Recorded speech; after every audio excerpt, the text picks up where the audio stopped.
Mr. Mayor, we are live and ready when you are. Okay, sounds good. We'll let Harmony get situated here real quick. She's having a rough start here.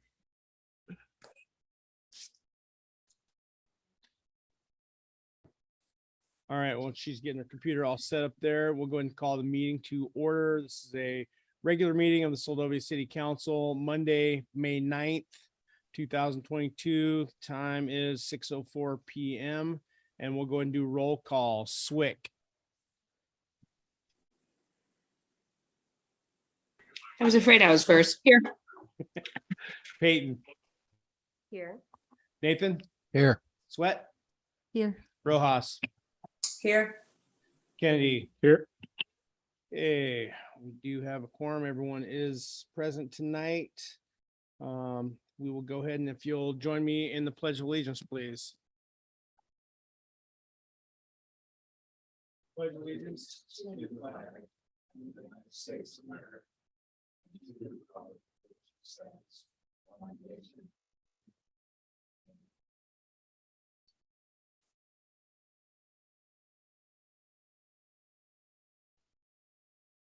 Okay, thank you. Excuse absences. We have none. Agenda approval. Go ahead and look for a motion to approve tonight's agenda. I'll I'll make a motion to agenda. approve. Go ahead, Harmony. Make a motion to approve tonight's agenda. Okay, Second, all right. We have a motion by Peyton to approve tonight's agenda. Second by Rojas. Any further discussion on the agenda before we vote? Okay, we'll go ahead and vote. All those in favor, Swick, Aye. Peyton, Aye. Nathan, Aye. Sweat, Aye. Rojas, aye. Kennedy. Aye. Okay, motion passes 6-0. The agenda for tonight is approved. Item E, consent agenda. All items under the consent agenda are approved with a single motion, no discussion, and one vote. A council member may request to remove any items or items for discussion and a separate vote. Items removed from the consent agenda will be placed under new business. Tonight, we have the consent agenda consists of item number 1, the approval of minutes of the regular meeting, April 11th, 2022, as amended. That's found on page 5 of your packet. And then the minutes of the regular meeting, April 25th, 2022, and that is found on page 13.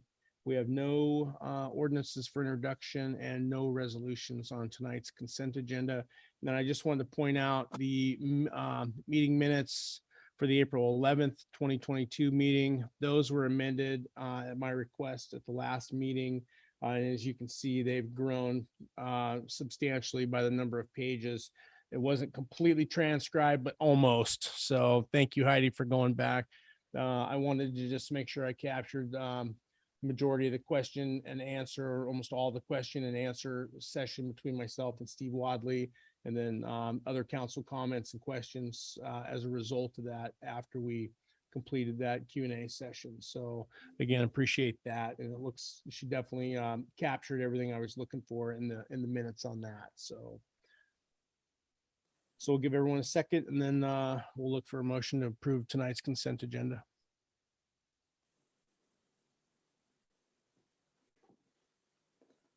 I'll make a motion to accept tonight's or the consent agenda. Seconded. Okay, we have a motion by Rojas to approve the consent agenda, second by Sweat. Any further discussion on the consent agenda before we vote? Hold on. Okay, hearing none, we'll go ahead and vote on tonight's consent agenda. All those in favor, Swick, Aye. Peyton, Aye. Nathan, Aye. Sweat, Aye. Rojas, Aye. Kennedy. Aye. Okay, motion passes 6-0. The consent agenda is approved for tonight. Item F, mayoral proclamations. We have none. Item G, public presentation, prior notice. Each presenter has up to 10 minutes. And tonight we do have a presentation by Brad Jenner. I always get this. Janorski, let's get your last name, and Carrie Ann Baker. And these gentlemen are both from HEA tonight. So let you guys take it away. Yeah, yep. If we've got one, we'll get one over to you here. That way the public can hear what's going on. Test.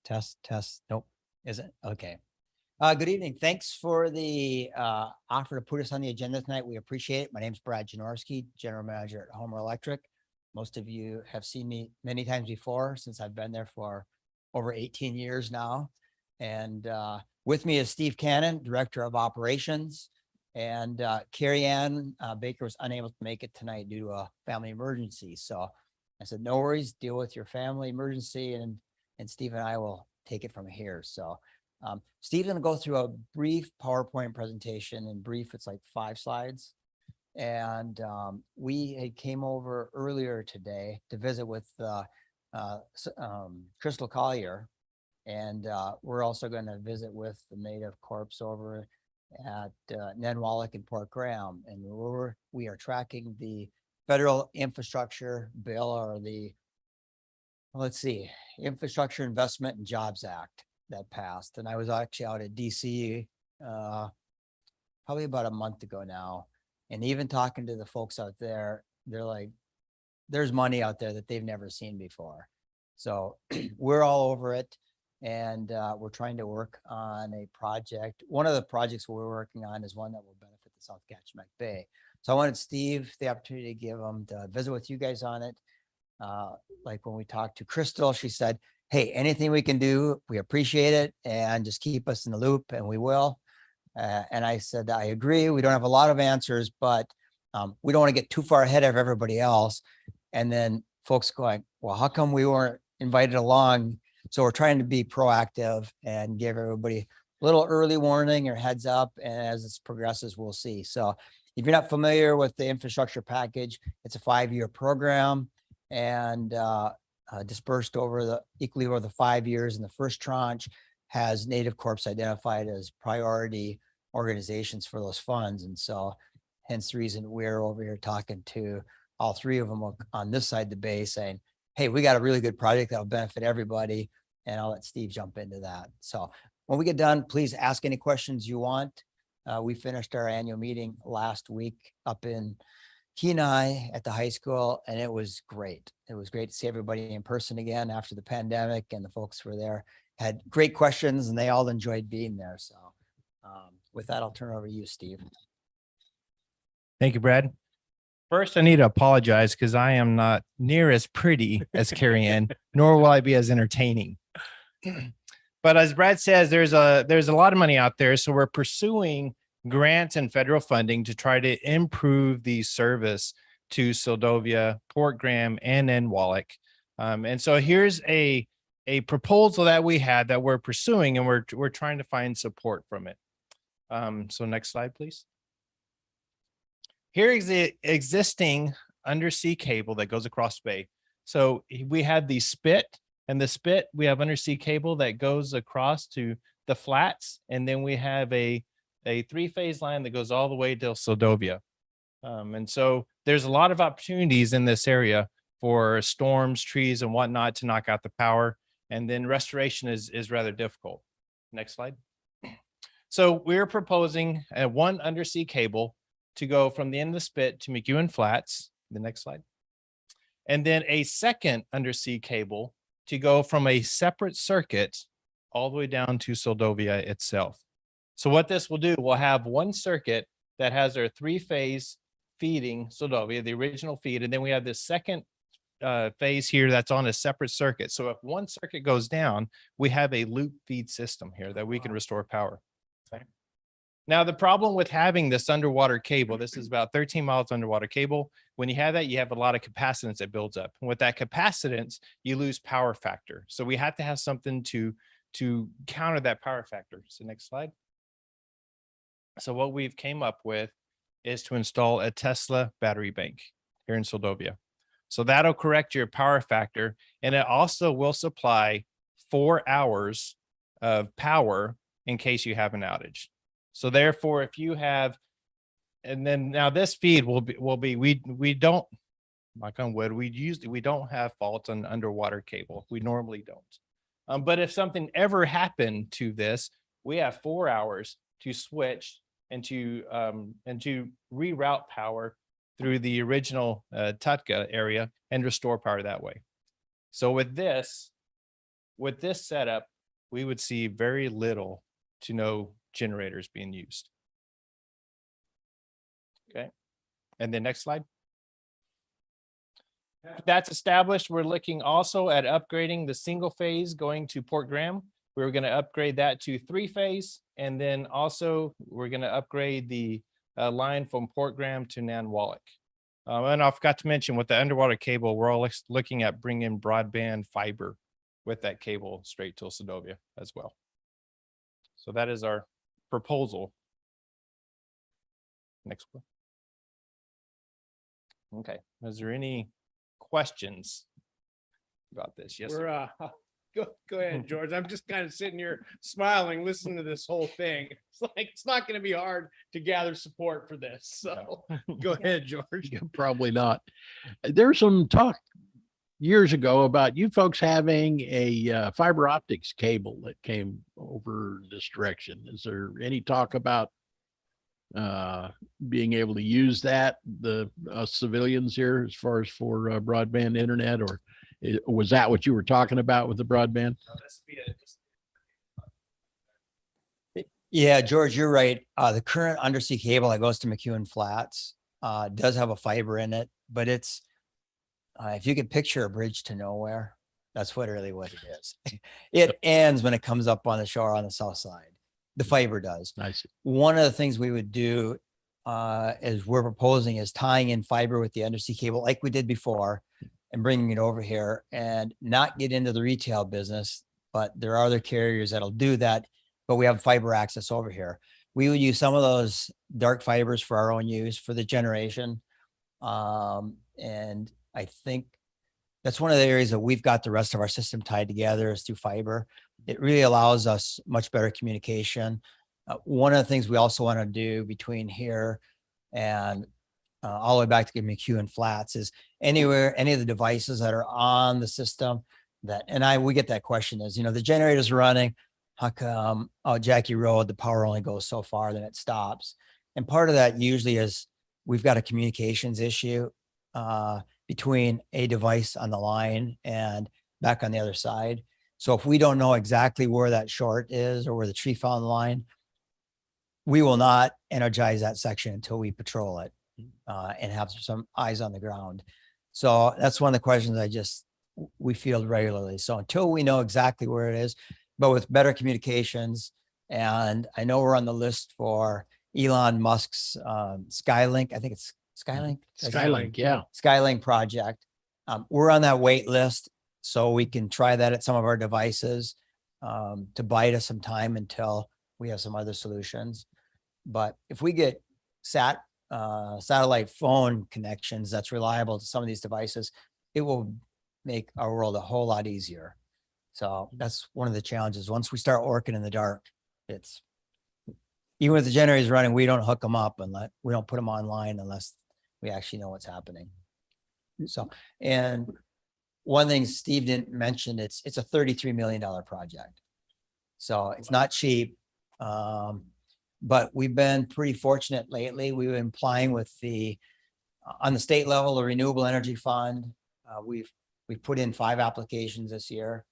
A lot of the staff was working over the holidays, long hours. And I'm like, well, maybe we'll get 2 projects. We got recommended for all 5. Wow. So 4 wind projects that we'll be using to study met data, meteorological data for the next 12 months.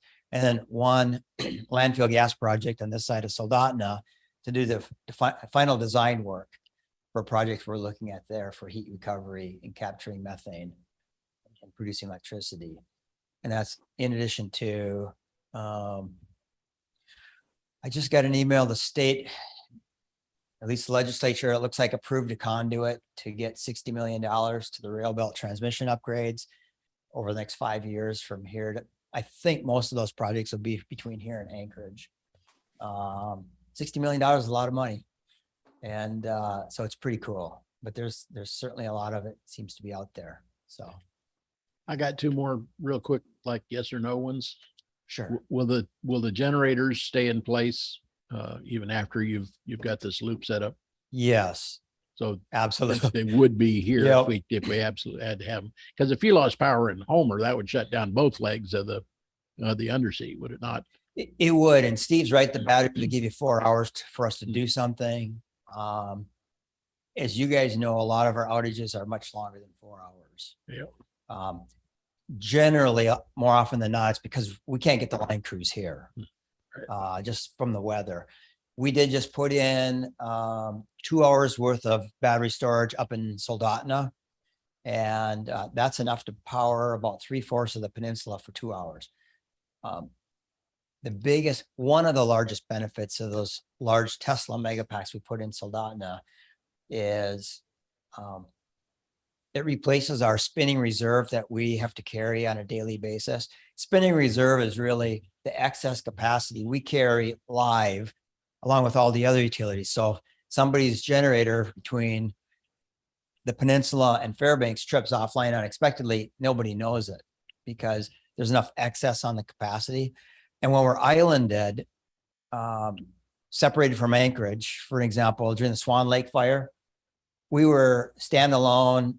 We were like Kodiak for 5 to 6 months. And the best part about it is none of you probably know that, which means we're doing our job and nobody knew that we were sitting by ourselves. The drawback is every time we're islanded, we run about $24,000 worth of fuel per day. And in Swan Lake, you remember 5 to 6 months, we were burning extra 24 grand a day. So with those batteries, we don't have to carry that anymore. So that's 24,000 a day we're saving. If you look at the current construction work plan that's used to plan out construction projects from really from Sterling all the way to Anchorage over the next 10 years, we're expected to be islanded about 2 months a year. So that was a $41 million project that just came online in January. And from everything we've heard and have been told now, it sounds like the state is going to take that project off our hands and tie it to Bradley Lake, which means we'll get those benefits without having it added to the rates. Wow. Which is huge. So Are we looking at nuclear modular plants or thorium or any of that ilk? There is a bill in the legislature right now, as you know, on small modular reactors. It sounds like, I know Cordova is very active looking at that. I think one of the military bases in Fairbanks is going to be the first one in Alaska. Yeah. That's going to get one. We are not looking at it today. Part of me looks at it and says, by the time they get the regulations figured out on the federal side, we've been working on the small Grant Lake hydro project since late in 2008. And it's going to take us till probably 2025 to bring it online. So it took us about 11 years to go through the FERC, the Federal Energy Regulatory Commission rules and regulations, and all the other agencies just to get that small 5 megawatt project online. And that was just to get a license, that 11 years.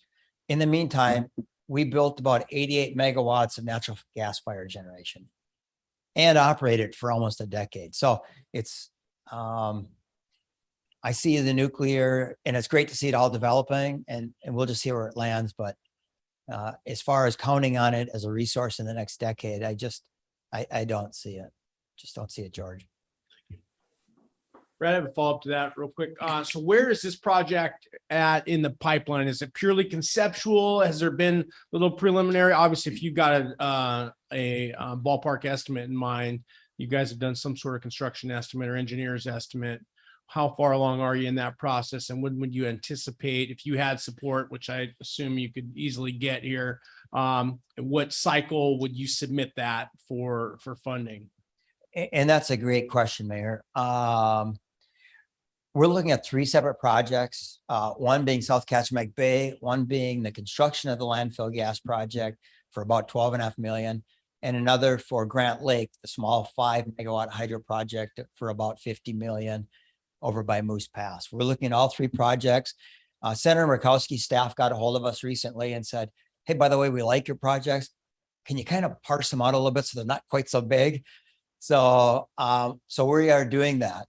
And as I said, the first tranche of the II Infrastructure Investment Jobs Act, IIJA. The first tranche that's going to come out, I think, is going to be this summer. There's going to be an application period for that first round. And again, that has preference treatment given to Native corporations. And I think there's one other group in there as well. We're trying to get to that first because it's out the gate early, and it's kind of like the renewable energy funds when they had a very short opening for people to apply. We jumped right on it and squeezed in the shorter time period, the better, because this means there's less people ready to go. So then, just if I understand correctly, then this is far enough along. I mean, you've got it on paper. I mean, you have the ability to get this submitted with this first round here, this next available round. Absolutely. Wow. Okay. Absolutely. So Carrie Ann's going to be talking back to Crystal over in Nenwalek and Port Graham, giving them a draft letter, boilerplate, and you guys will probably get the same thing from her. If we can just get all the support we need. At the end of the day, we don't care who the funds go to. If they've got to go to a Native Corp, that's fine. Like I told Crystal, I said, it could be like we do for Tesoro or Agrium, we did for them when they upgrade and have a $5 to $10 million substation upgrade. It's like, great, you guys pay for it, and then we'll buy it from you for $1. So we don't care whether the funds go to the tribe and we buy it back because we do all the O&M and have to maintain it. Or if we get the funds. I would suspect this first tranche, the Native corporations would get the funds, and then we would just buy from them for $1 when it's done and put it into our infrastructure. So it's going to happen fast, but it's like shopping for houses in this day and age. If you find a deal, you better snap it up because it's not going to be there tomorrow. It's all timing. It's all timing. Mayor Campbell, Yep. Go ahead. I John. just had one quick question. That was a 3-phase cable coming to Seldovia. Yes, 3-phase I cable. don't hear goes well. Seldovia. And again, and the logistics is going to be very difficult for this because of the lead time materials. And then with a lot of these government budgets and grants, you have a limited amount of time that you have to spend the money. And so like Brad said, we have a 33 million is what we propose this. We put this together probably 7 or 8 months ago. They said, okay, give us give us a dream, something that if you had money wasn't an option, what you would do to fix across the bay. And this is kind of what we came up with. So they can't fund the full 33 million right now. So we're looking at putting these in different phases. And so phase 1, what we're looking at doing is doing the undersea cable, trying to get that here and getting it purchased and getting it installed. And then phase 2 would be hooking that up to the system and then putting the Tesla battery bank in there. And then phase 3 would be to upgrade the line going to Port Graham and then Wallach. And so that's what we're putting together right now. Now, this was 33 million, 6 or 7 months ago, but with the lead times and material increases, we'll see where it kind of goes from there. Gotcha. Can we see if anyone from the public's got a question? This would be a great time for anyone from the public to ask a question while we got you guys here. Yes, it looks like we have Miss Laurel Helps. Okay. Hi, Brad, a question for you. You mentioned Native corporations a couple times, and I know that you did meet with Seldovia Village Tribe, which is a tribal government. So when you say Native corporations, are you including, is that Seldovia Native Association would be part as well? So there's obviously sometimes overlap, but it's a separate organization. Thanks, Laurel. And I believe the answer is yes.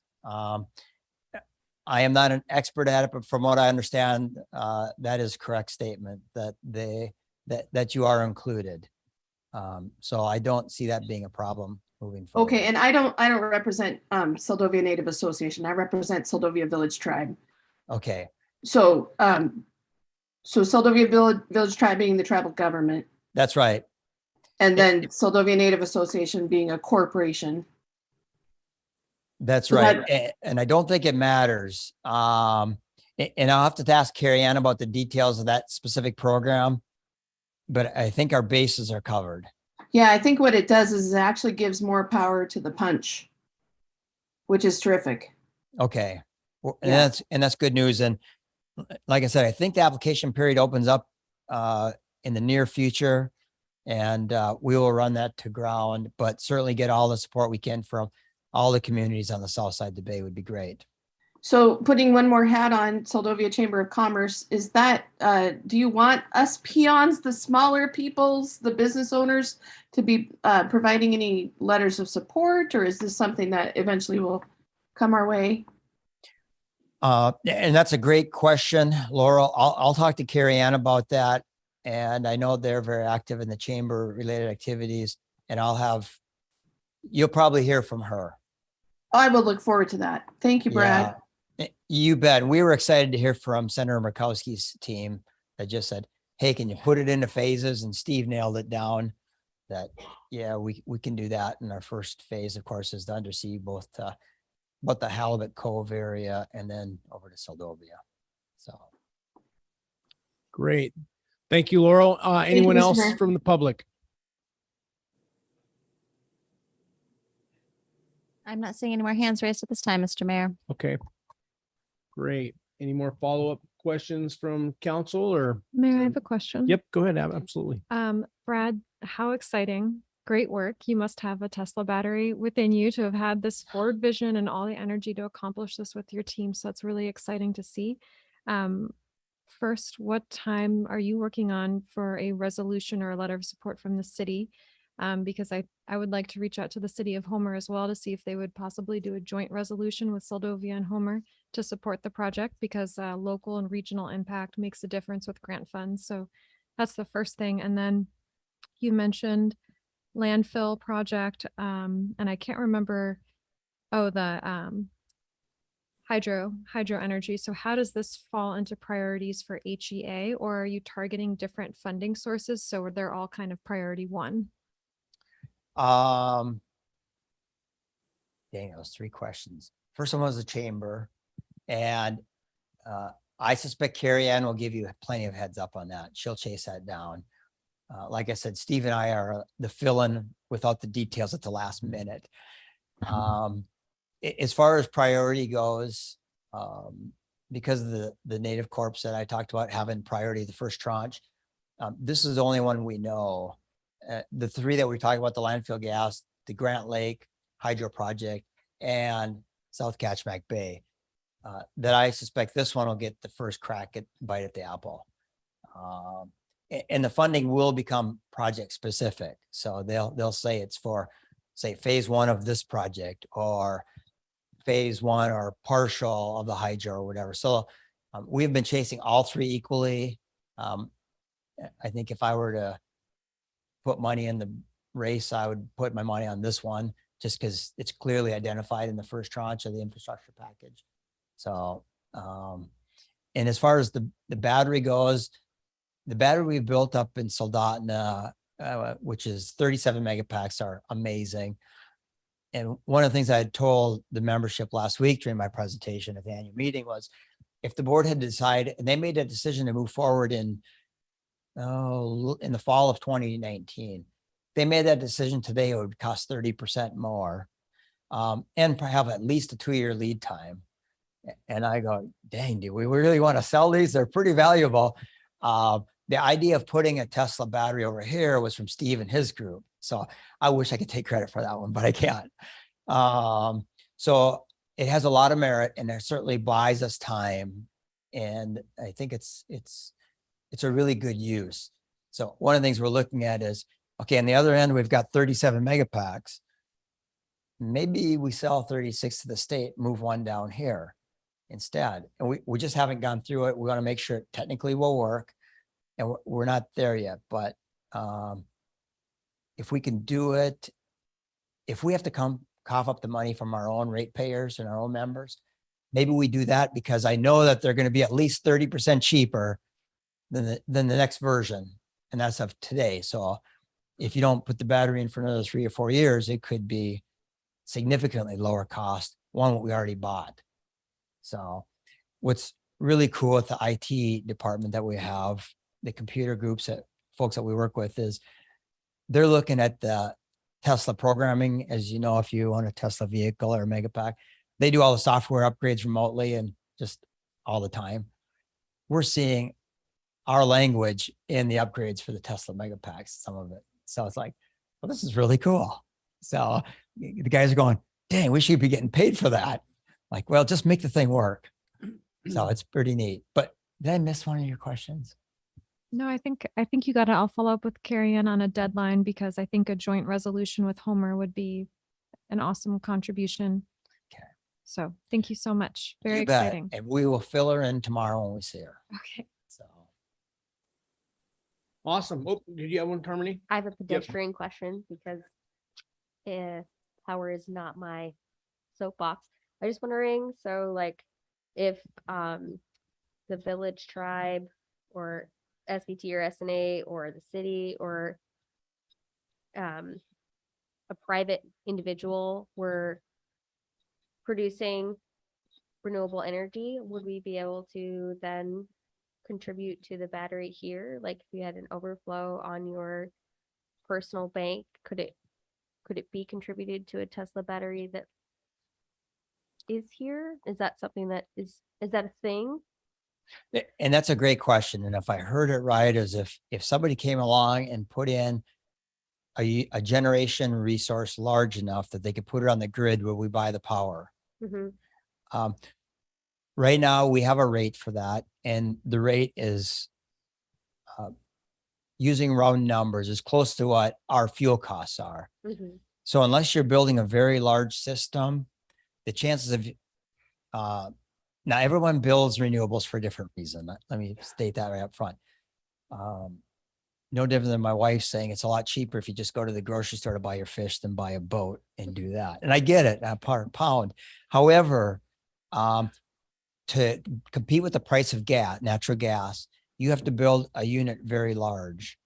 Mm-hmm. If you're doing it strictly on economics, the challenge is over here, you only have a distribution system, which is a low voltage system in our world.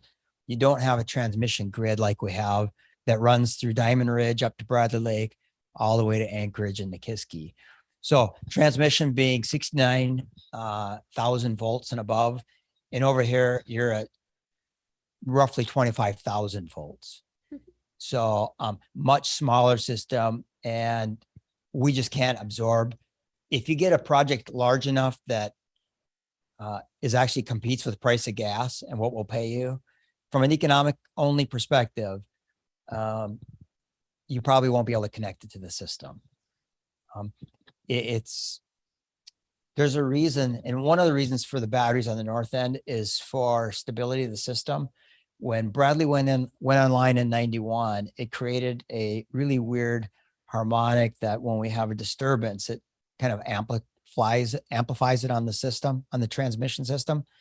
The distribution folks, or most of us, don't see it at home. And they've got studies on it. It has to do with the size of the runner pits and everything else at Bradley. But at the end of the day, the only ones that see it are the other utilities and the refinery, which is why when we went to the refinery, when we were first debating about even building that large $41 million system, we said, you guys are 17% of our load. Do you want to cover 17% of the cost? And they said, sure. And I just go, dang, I should ask for more. They didn't even bat an eye because it's a big deal at a refinery. You get off of 60 hertz, it's a big deal, and it's a big deal really fast. But at the end of the day, they are members, and you could easily support that to the regulatory commission. So they agreed instantly to what we were asking. But the other utilities know as well, because anytime, Alaska is really small, even though geographically big. The rail belt from here to Fan Oaks is very small. Anybody who trips a generation unit, everybody sees it instantaneously. And that's one thing the batteries will do, is help. They respond so quick that we can bring the system back to normal way faster than pre-battery era. And now they're proposing a battery in Anchorage, a large one, and another one, and replacing the one in Fairbanks with a new one. So it's pretty exciting. lots of crazy stuff going on right now. And we are planning on doing our area meeting again, I believe in August, back over here, Port Graham and then Wallach, like we usually do. Great. Did you have a follow-up, Harmony, or? Well, I guess, so I attended a couple of things recently and am kind of aware of the conversation going on with the Native Corps. And I know that they're not necessarily in our immediate area, not privy to that immediate conversation, but I know that a lot of them are very excited for these bills and are pursuing funding for their own projects. And so that was kind of where, I'm not speaking for SBT or SNA or Nantwalk and Port Graham, but if they were to pursue some sort of renewable energy source production in their own area, I was just wondering if, you got this bill and you got this infrastructure and you implemented these things, could that feed? Is there going to be a communication between those potential projects on this side of the bay? Is that, again, I'm a pedestrian. I do not, most of what you said went right over my head. Oh, sorry. That's okay. It's your job to know. It's mine to understand what I need to understand, as a community member. But Yeah. that was my question. Like if we were pursuing like a small hydro power source here, I'm just wondering. You bet. And it's a great question. And remember, it's my job to make sure I'm communicating to everybody at all levels. And it doesn't take long to go over my head either. Small units, we can get on the system and there's programs in place for that. A lot of that's regulated by the RCA. We've got programs in place. I was looking at one of the things a lot of folks are looking forward to on an upgrade of the transmission system, which you don't have over here. And there are no plans to have a transmission system of high voltage. There just isn't enough load. Is called IPPs, or independent power producers. And what they do is they build large 20, 30 megawatt projects. So Siri would be an IPP up in Anchorage with their wind farm off of Ted Stevens Airport. There are other IPPs out there, and the lower 48 is full of them. And there's a lot of them building in Alaska, and they're looking at our system. And in fact, there's an IPP talking to the Kenai Peninsula Borough now. Most of you follow it on a tax issue, a property tax issue that's before them. And again, they have to go very big before they can get it cheap enough that they can beat what we can produce it for. If they can beat what we can produce it for, we'll buy it from them, no problem. But we won't take your dollars that we collect and buy higher cost wholesale power than we can produce ourselves. So I hope that answers the question. It does. Thank you. Yeah. I think that was meant for you, Steve, not me. Thank you, Harmony. Brad, one last follow-up here, because about the batteries and how fast you mentioned how quickly they react. And in the same sense, you talked about the generators. And I know we talked about this before, how long it takes before you guys can fire off the generators. You have to make sure the line is safe. And you're not going to, cook anything when the generators go online. Is there something different? The way are you able to just the batteries just able to start up somehow differently, or do you still have to ensure that the line is safe? Ensure that the line is safe. I don't know how that works with big power like that. If it's different or. It's a great question. On the north end, our big Tesla Megapack system. On the transmission side, I was talking to a dispatcher a couple of weeks ago, and he said, Brad, we still see the big frequency swing, but we can bring it back instantaneously. Where instead of having that gradual slope back on, and sometimes we do what's called load sheds, none of that. So we'll see that big spike or big drop, depending on, usually it's a drop if someone drops a generator up north. We'll see a big drop, but instead of having that slowly, it'll just come right back to 60 hertz really, really fast, because they operate so much faster than anything else on the system. As far as Steve's comment on the 4 hours on the batteries, the lines would still have to be cleared. It's if we have any troubles with the generators, if they won't start or something will happen. A couple of years ago, we went through just a series of events one after the other where, okay, the day tank went dry. Well, why did it go dry? Well, that's because the gauge said it was full, but it wasn't. So we changed out the gauge, we changed out the transducer. And then it was something else. It was like 3 things in a row. And pretty soon people are going, and rightfully so, why come the generators don't run? And we're going, dang, you wouldn't believe what happened. And pretty soon it's like, and we do maintain them, we test them every month, but we just had 3 things in a row of bad luck. Most of it was mechanical, one was human. And someone paints the facility and leaves a valve off. Okay, well, how come somebody wasn't checking? Because the painter's not an operator. Somebody should have came through afterwards, and maybe they were scheduled to come the next day, and you know how things go on. All of a sudden we had a storm that night and they weren't available. So, but the batteries will help us significantly with the generators when they won't start or won't run, or if we have a load imbalance problem, which it's amazing. In the old days, most of us as kids, you could open the hood of your car and work on your timing chain and your spark plugs, or you had a leak somewhere. Today, if you open the hood of a new vehicle, you must just close it if you don't have a computer and know what you're doing. The same is true on our system as well. You know, it's gotten so complicated that there was somewhere I was going with this and I just lost it. Steve, I shouldn't have looked at you. No, I think. Did I answer your question? Yeah, no, you answered my question. No, I get it. There's still a certain number of safety factors, obviously, that have to be in place, but yeah, just a lot more reliability with the batteries.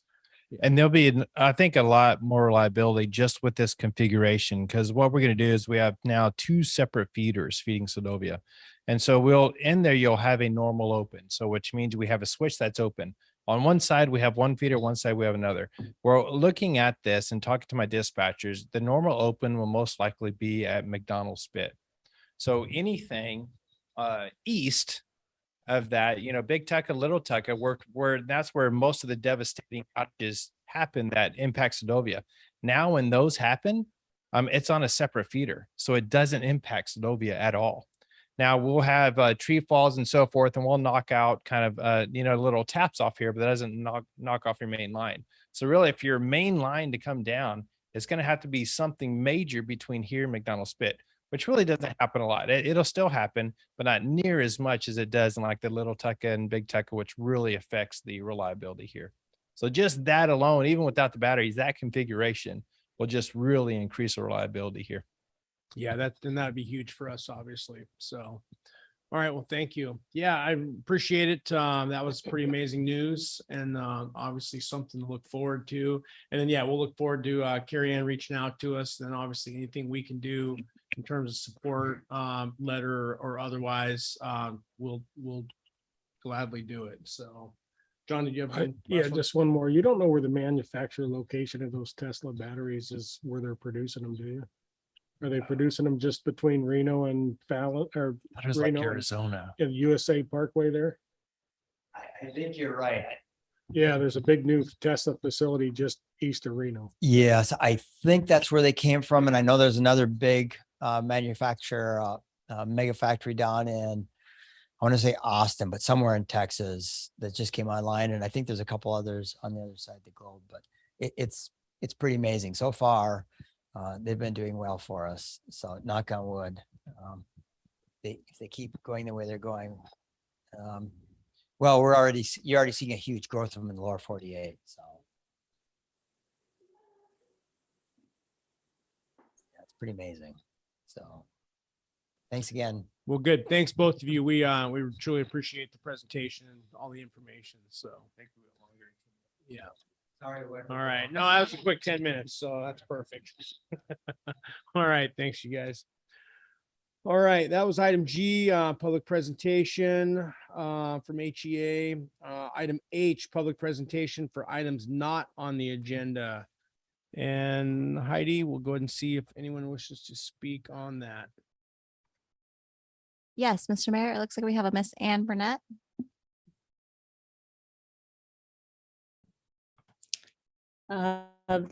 Thank you. Can you hear me clearly? Yep, we got you loud and clear, Ann. Thank you, Mayor Campbell and city council members. That was really interesting to be a part of. Made city council meetings look really exciting. My name is Ann Barnett, and my family and I are summer residents on the dump road at 901 Rocky Street. I attended the city council meeting on April 11th. During my testimony, I shared with you my hope for a reversal of the harbor's no net cleaning policy created this spring, and hope for better communication with Harbor Master Peterson over the issue of net cleaning gill nets in the harbor. And I'm going to repeat a few things I said last time because it just frames the additions that I'll share also. I want to remind the City Council that the city states on its website the following words. The City of Seldovia fully supports industrial uses of the Seldovia Small Boat Harbor, including commercial fishery operations. As commercial fishermen, we are considered industrial users. The city fully supports us within the harbor, but we are being asked to stop using the harbor for the only industrial use we need, net cleaning. We are also concerned we were never able to respond to specific complaints about overspray on boats. We have never doubted that there have been complaints, but besides spraying down the floats more carefully after our work, we truly did not understand how we could be better harbor citizens.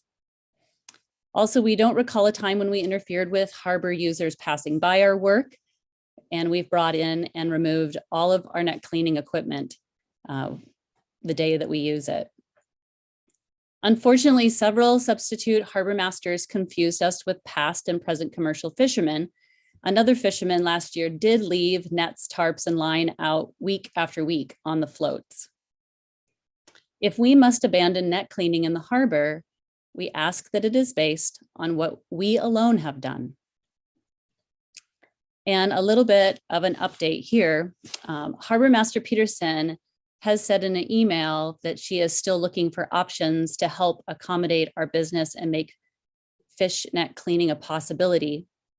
However, in an email today, she revealed she did not look into options to accommodate net cleaning.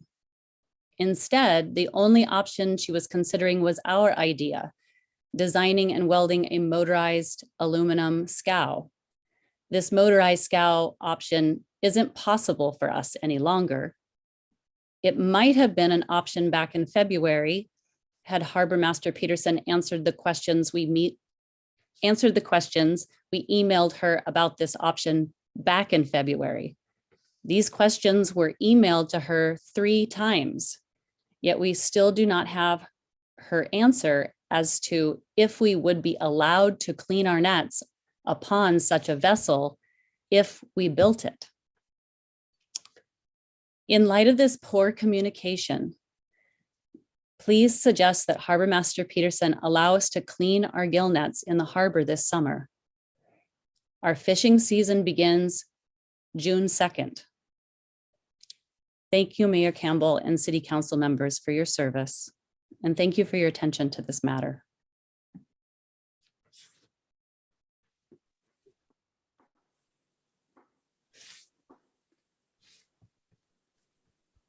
Yeah, thank you, Ann. Appreciate the comments there. And full disclosure, yeah, I've got an email from you as well that I owe you a response to here. It was a bit of a hectic week here, and I will get that out to you. And you know, as we said last time, yeah, I reached out to the city manager. We had not, I had not been able to get a hold of the harbor master, but you will get a response here this week. Thank you, Mayor Campbell. Okay, anyone else, Heidi? Yes, it looks like we have a Miss Laurel Hiltz. Hi, Mr. Mayor.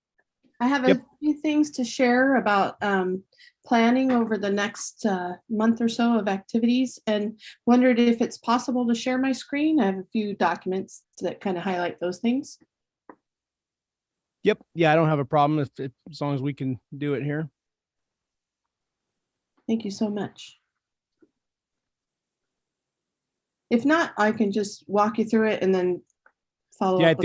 I think we just have to do change one setting here to allow you to do that.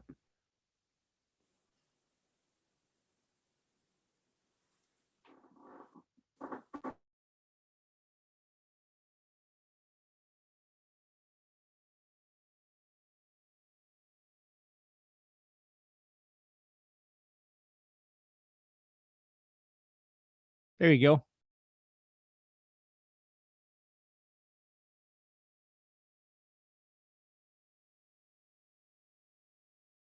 Yep. You there, Laurel? I am, Mr. Mayor. I apologize. There we go. Thank you so much. So the Seldovia Fam Trip 2022, this is the Chamber's event that's taking place on Thursday, May 26th, in which we have guests coming from Homer through the Homer Chamber, the City of Homer, and the Homer Bed and Breakfast Association. And we are working with our chamber members on hosting an event where the folks come over on Seldovia Bay Ferry with trips donated by Seldovia Village Tribe. They're greeted in Seldovia at the harbor and taken to SVT's Alaska Tribal Cache Building and to the Seldovia Conference Center, where a luncheon will be served with food that's being donated from local businesses, local restaurants, and Seldovia Village Tribe again. At that time, we'll share information about our community and about the businesses and the outings that people could get exposed to, have opportunity to share with their guests about, and encourage folks to come to Seldovia. And we really want to encourage them to not only visit on a day trip, but also to consider to stay and play and enjoy the time with an overnight stay at minimum. So really, really wanting to connect all of those business leaders from Homer with what it is that we offer here. And then as the day goes on, an opportunity for them to visit different businesses around town where there will be dessert items made available, and an opportunity for the attendees, if they visit those businesses, they check off a card, and then they get their name in a drawing for a chance to win some money before they head back onto the boat to go to Homer. So those plans are in the work, and Rachel, our city manager, is partnering with us on that. Sorry. Okay, I'll continue on. And Rachel's volunteered to be one of the folks who meet everybody at the harbor and welcome them to Seldovia. So we're really looking forward to that. We are providing bags of information for our guests, and also any items that folks might have to donate that would go in there as just a nice treat or something to remember from their time in Seldovia. And we would still welcome any additional donations of food for the lunch, and any folks who are available to help with lunch setup, decoration, and cleanup. So I'm going to stop sharing on the fam trip. And then the next thing is just I wanted to take a moment to review our summer schedule. So here in the month of May, just as an FYI, we just had the bike rodeo for kids this Saturday and had a great time with kids turning out for that. And I would encourage everybody, keep an eye out for the kids because there's lots of them. And this is that time of year where there's so many cars on the street, and there are many of them still kind of learning the ropes. So also in May, just as an FYI, the Seldovia Arts Council will be hosting their members reception. Be watching for advertising on that. That takes place at the Stranix residence with live music. And I'm really excited that over Memorial Day weekend, the Human Powered Fishing Derby is returning in its full glory, where there will be a double hull kayak, a double seat kayak that is a grand prize. And there's donations that are coming in from businesses, and we welcome any other donations. And the hope is to have a fish fry. And so we specifically are welcoming donations of halibut. Amelia and Chris Pollock are coordinating that this year. So if you have halibut on hand, would you please let them know? And that same weekend, the Seldovia Bible Chapel will have the blessing of the fishermen and fleet. And then it just goes on from there. And again, I think I might have sent this schedule out once, but I'm going to go to the next thing, which is a document just to talk about the coming home highlights. So thank you for your patience. Hope we're doing okay on this. And this is just an overview of what is happening for Coming Home 2022. And Thursday, the first night, is going to be a community bingo event on the tribe's deck. The next day, a big picnic out at the beach. On Saturday, we're going to have our all-school reunion at Susan B. English School. And I heard that Megs is going to be throwing a softball game together as well too. So be looking for that. On Sunday, the Seldovia Bible Chapel has the patriotic service and potluck, followed by your own first class city celebration. And then the Campbells are hosting live music and a barbecue on their lawn. And the next day, of course, the Independence Day festivities. And we have Diane Rasmussen coming as our Seldovia's honorary old crab. I apologize, Diane Kaplan of Rasmussen Foundation. So I think great things are coming together. We're really looking forward to it and just want to keep reminding you of what all is coming. Thank you, Mr. Mayor. Yeah, thank you, Laurel. Appreciate that. Lots of good information, lots of stuff going to be happening, and looks like we're slowly going to be getting back to normal here, hopefully. So keep our fingers crossed. We're headed in the right direction. Okay, Heidi, anyone else? I'm not seeing any more hands raised at this time, Mr. Mayor. All right, sounds good. Okay, that will conclude item H. That was public presentations for items not on the agenda. Item I, committee and advisory board reports. I don't see that we have anything listed. Item J, administrative reports, none. Item K, public hearings, none. Item L, unfinished business, none. Item M, new business. Item M1, resolution 22-45, a resolution of the City Council of the City of Seldovia, Alaska, authorizing the use of the Seldovia Gateway Pavilion by the Seldovia Farmers Market at a prorate to support Seldovia food security and economic stability per the City of Seldovia Comprehensive Plan. Sponsor Peyton, and this will be found on page 18 of your packet. And we'll go ahead and have a presentation by staff. And Mayor, I'd like to turn it over to the resolution sponsor, Councilmember Peyton. Okay, sounds good. So this has been a conversation that's been ongoing for a couple of years. We have a community member in the audience here to speak on this this action tonight. Bobby Sweat has been really involved in the conversation. It's been kind of an evolving venture through the community. And so as a city council member, I believe that supporting these small businesses with the intention of seeing them grow, with supporting food stability in our community and community-led resource building is the idea here. I tried to phrase it so that it was inclusive of the things that the that are in the vision that the farmers market has, but also just kind of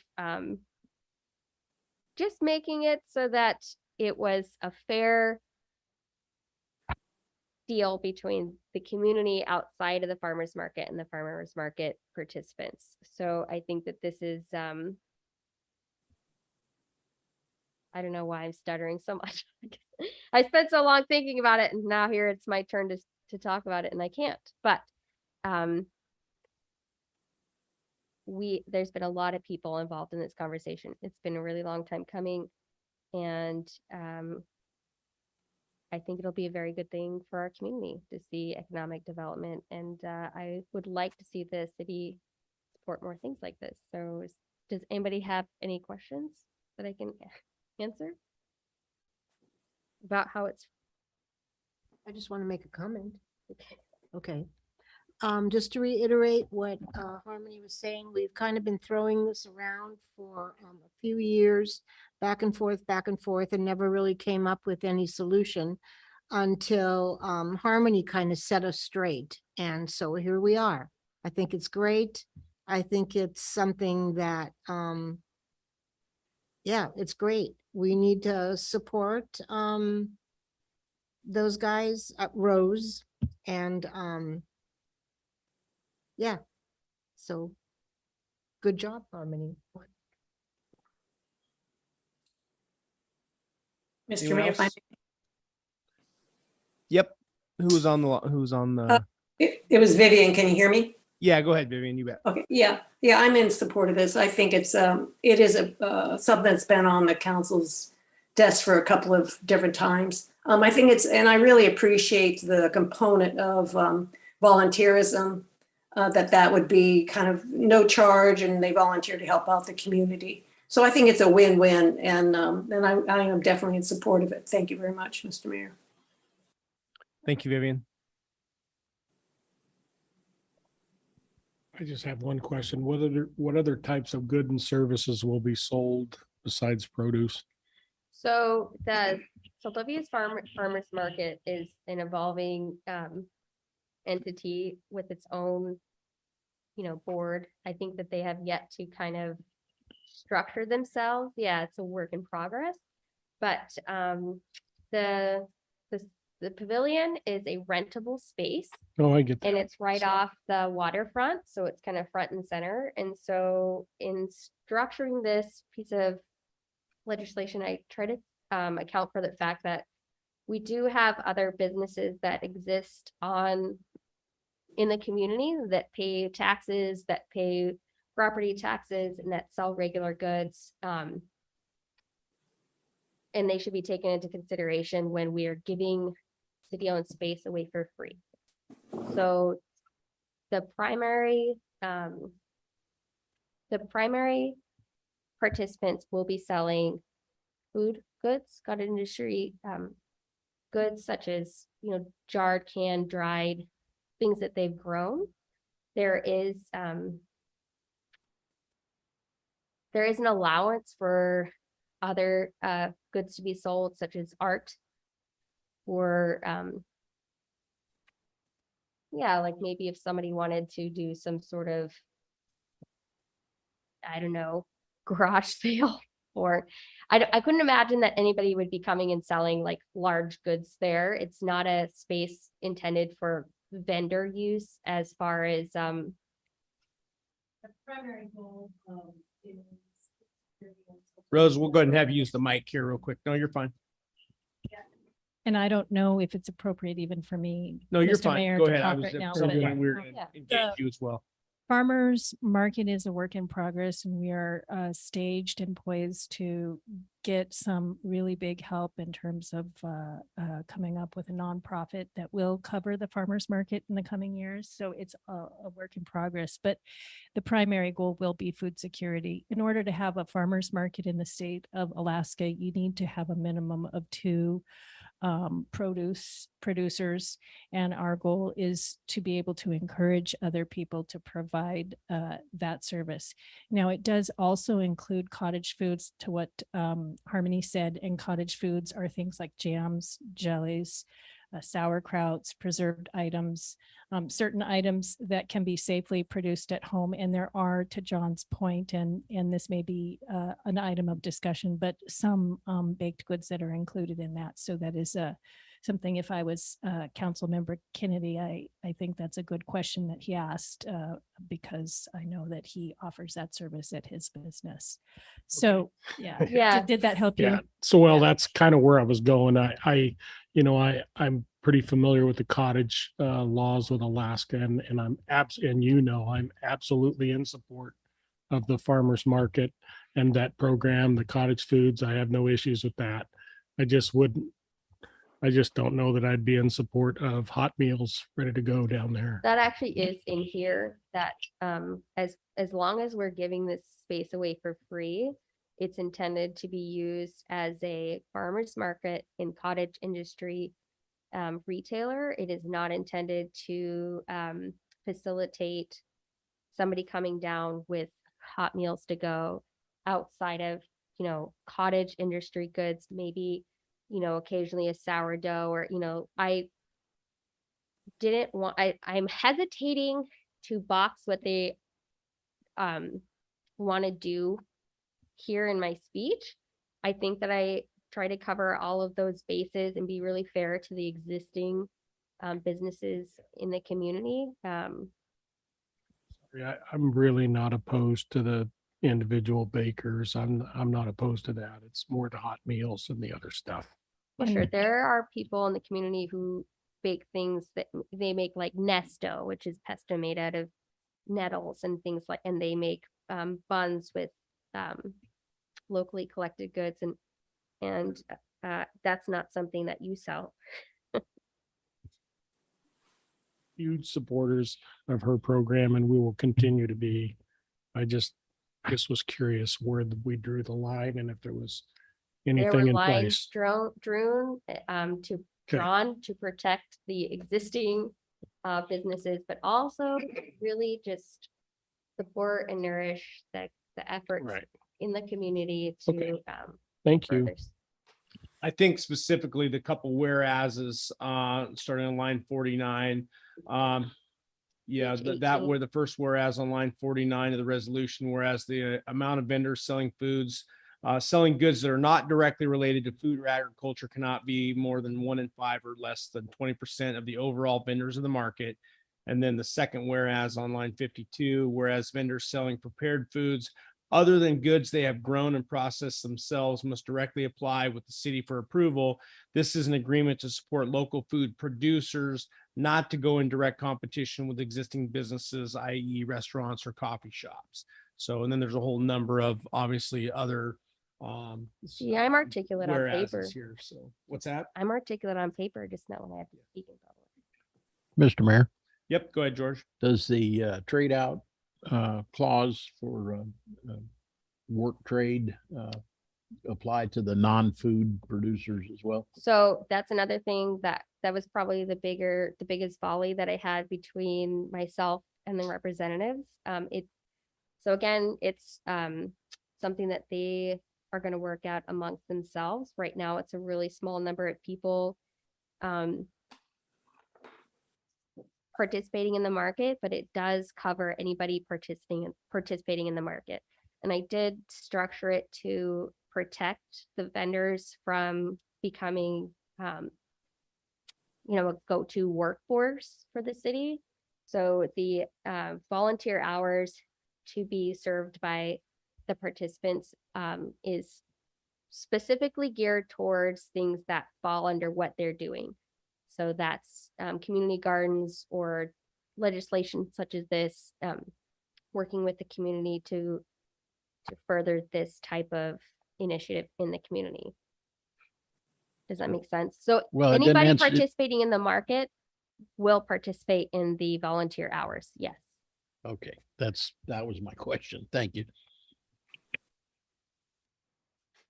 Okay, any other questions from council? Okay, did we have anyone from the public that wishes to speak on this? Mayor, can I ask a question? Yeah, you bet. Public? Yep. How is this different? And so I understand than a person who pays for a vendor fee for the 90-day, we talked about it 1 day or 90 days. It was brought up earlier that the city makes money on. How is this different? And that's why my question is, how is it different? I see there's some volunteer stuff, but if someone wants to come down and all of a sudden it's near the 4th of July and they're saying, well, I want to be part of the farmer's market now, what's the difference? The That's participants will purchase vendor. On line 18 is at the conclusion of. Okay, sorry. You're here. The vendors will purchase a vendor fee. So Rose's Garden will have that piece of paper with the city. So it'll be part of the farmer's market agreement. Mhm. It is part of the agreement. I just Yep. curious on how it's different. It's not different. We're giving, the city of Seldovia is giving a space, a covered space to the market at a prorated exchange for volunteer hours. The vendors who operate within the space will have to comply with the same vendor and business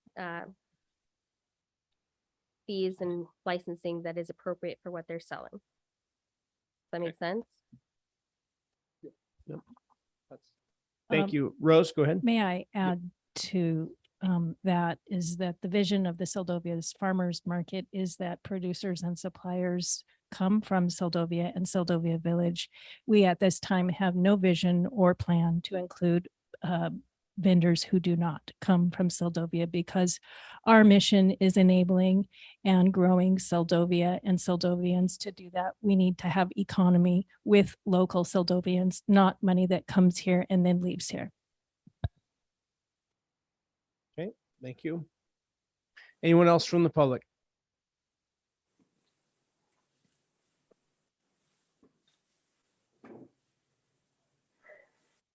Follow up? Yep, go ahead. Which really I had hoped to do at the beginning, but there was a lot of chance for comments. So I am going to try to talk my full 3 minutes. My name is Rosanna McInnes, and I, besides my other job, I own a small market farm here in Seldovia. It is the first of its kind in Seldovia. And as I said earlier, our mission is to grow food security in Seldovia. We recently, besides the work that we're doing in the garden to provide local and fresh and nutritious and quicker available produce here in Seldovia, we also recently got a grant which started in October that is now going to enable us to grow food all year round. And so what I want to say to you is that it matters a lot to us to grow Seldovia, and that's why we named our grant Seldovia Can Grow. It matters a lot to have food security for us, and it matters a lot to us to help Seldovia. We're trying to do all of those things for you, and I do have some brochures talking about the use. A big part of what we also like to do is education.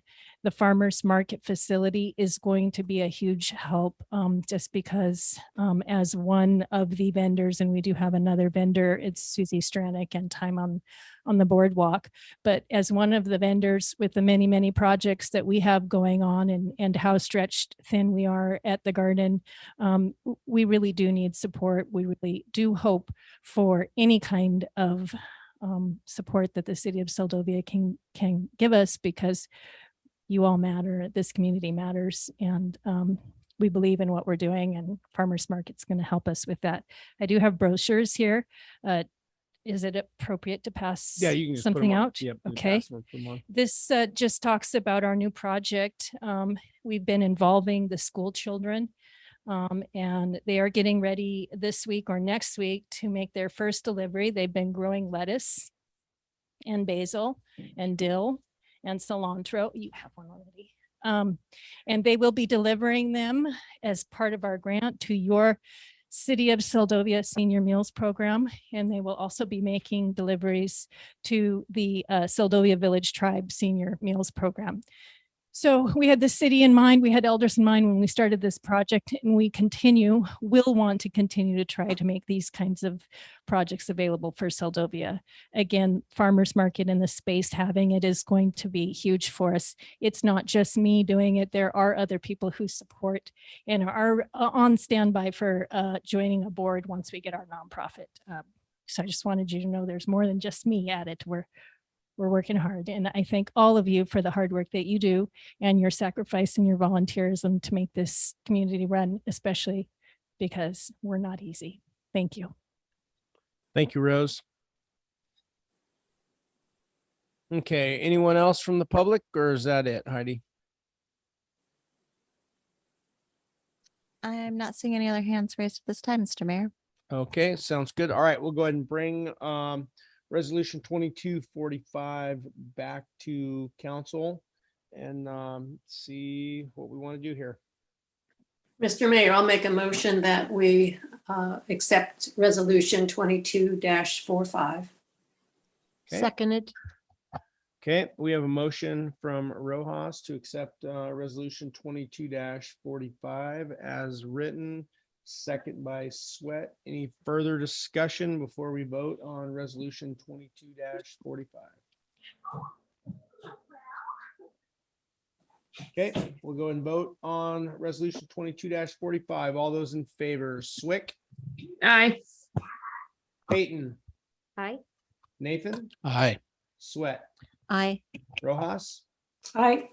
Kennedy. Aye. Okay, motion passes 6-0. Resolution 22-45 is approved. All right, well, congratulations. Looking forward to that. Sorry, Mayor, we're just taking a quick We're photo taking a break. quick photo op here real quick.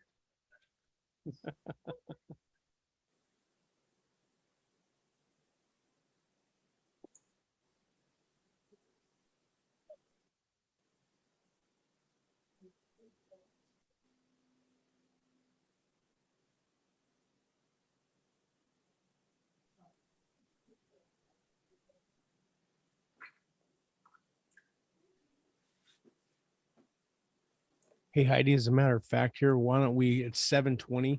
Why don't we take 5 minutes here because the next one's the budget. We're probably going to get into that one fairly deep. We're going to take a quick 5-minute break, Rachel, since we're getting into budget next. So everyone on Zoom will take 5 minutes. Okay.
Yes, Mr. Mayor, we can get started.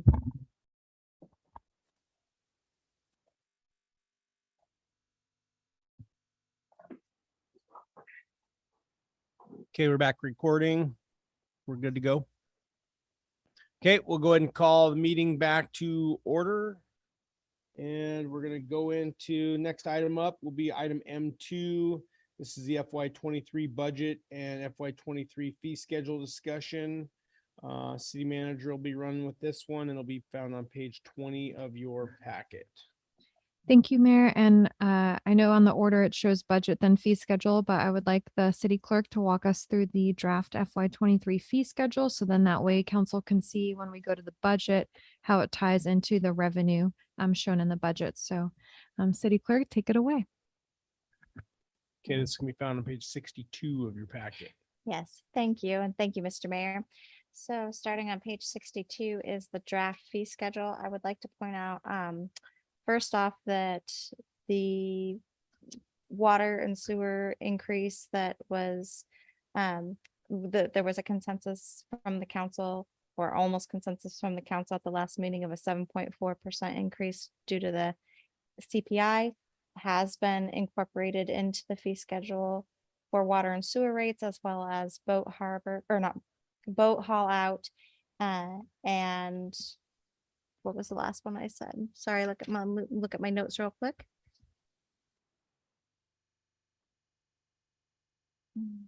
Yeah, boat haul out, water and sewer. However, they have not been incorporated into the rates for the harbor, which in the past that would be pretty standard. If we're going to implement a CPI increase, we would incorporate it across all of the rates, or most of all of the rates in the fee schedule.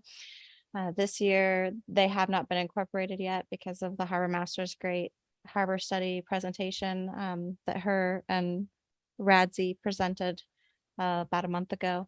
So those rate recommendations that they requested were incorporated into the fee schedule. That's on page 64, and you'll see them highlighted in yellow, and that the daily remain the same.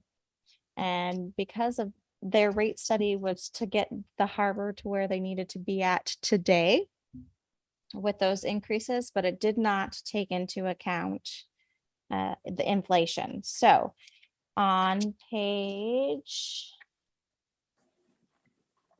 let me find it here. Sorry. 82, you'll see a stall rental study, and this was done, if everybody has a chance to go to 82 there, with a 3-year average of users for the harbor. The harbor's a little bit different because they don't see steady user rates. Every year is different. Some years they have more daily users, some years they have more annual users. So to account for that flexibility, I took a 3-year average from FY19 to FY21 of these different users, the daily, trans, monthly, 6-month, and annual. The column in yellow, the first 2 columns in yellow, are the FY22 rate with the harbor master's increased request, and you'll see it doesn't affect the daily trans, but with that, it was estimated with those daily users that it would be about $176,701 in revenue, with a 2.8 increase, which is the harbor master's recommendation for inflation. It would be $181,649.18, and the full 7.4 would be $189,7745. Harbor master was recommending to not incorporate the full 7.4 because the harbor is showing that it is meeting its expenses, and she didn't want to see and has been consistently meeting its expenses for the last couple of years, so that she wasn't wanting to see a large rate put on top of the users that also incorporated her first suggestion, an additional rate, and then there's an admin fee that's incorporated in the fee schedule as well. So that's something for council to consider.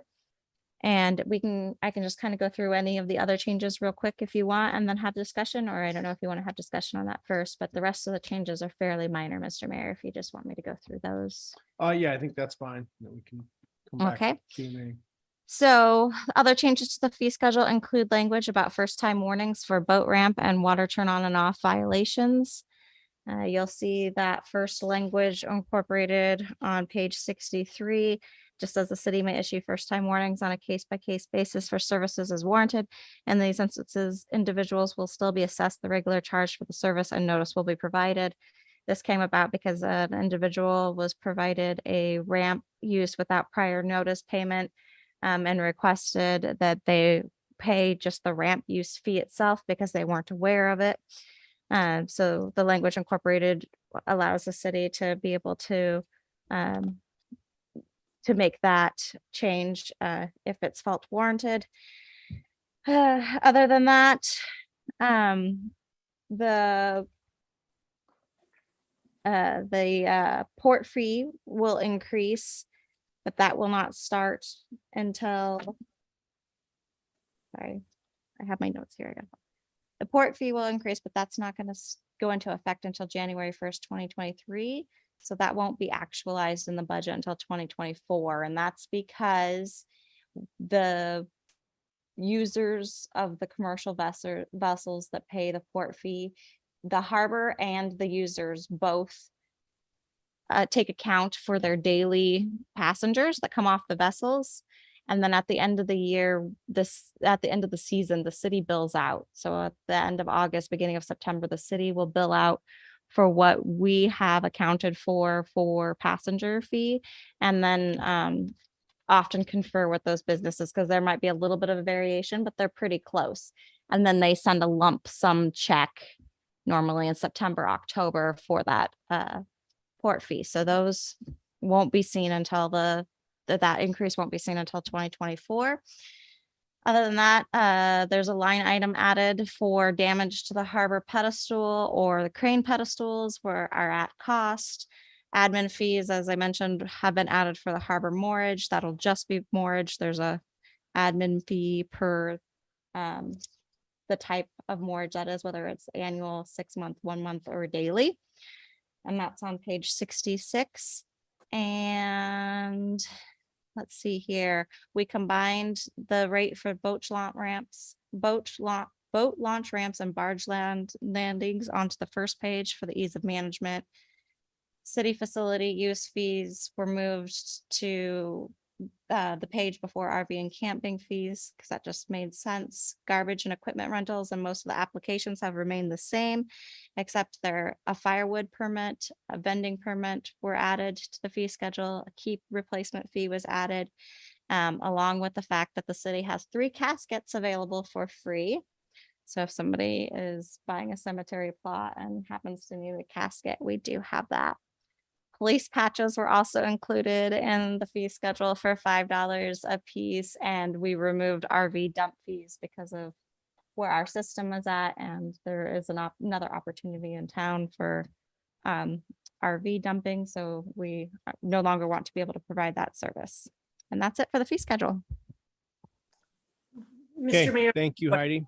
I'm so sorry, and I meant to include also that we did not include the rates for Seldovia space, but that will come up in the final version of the fee schedule, as we'll incorporate the rates for fees for the Seldovia space. Mr.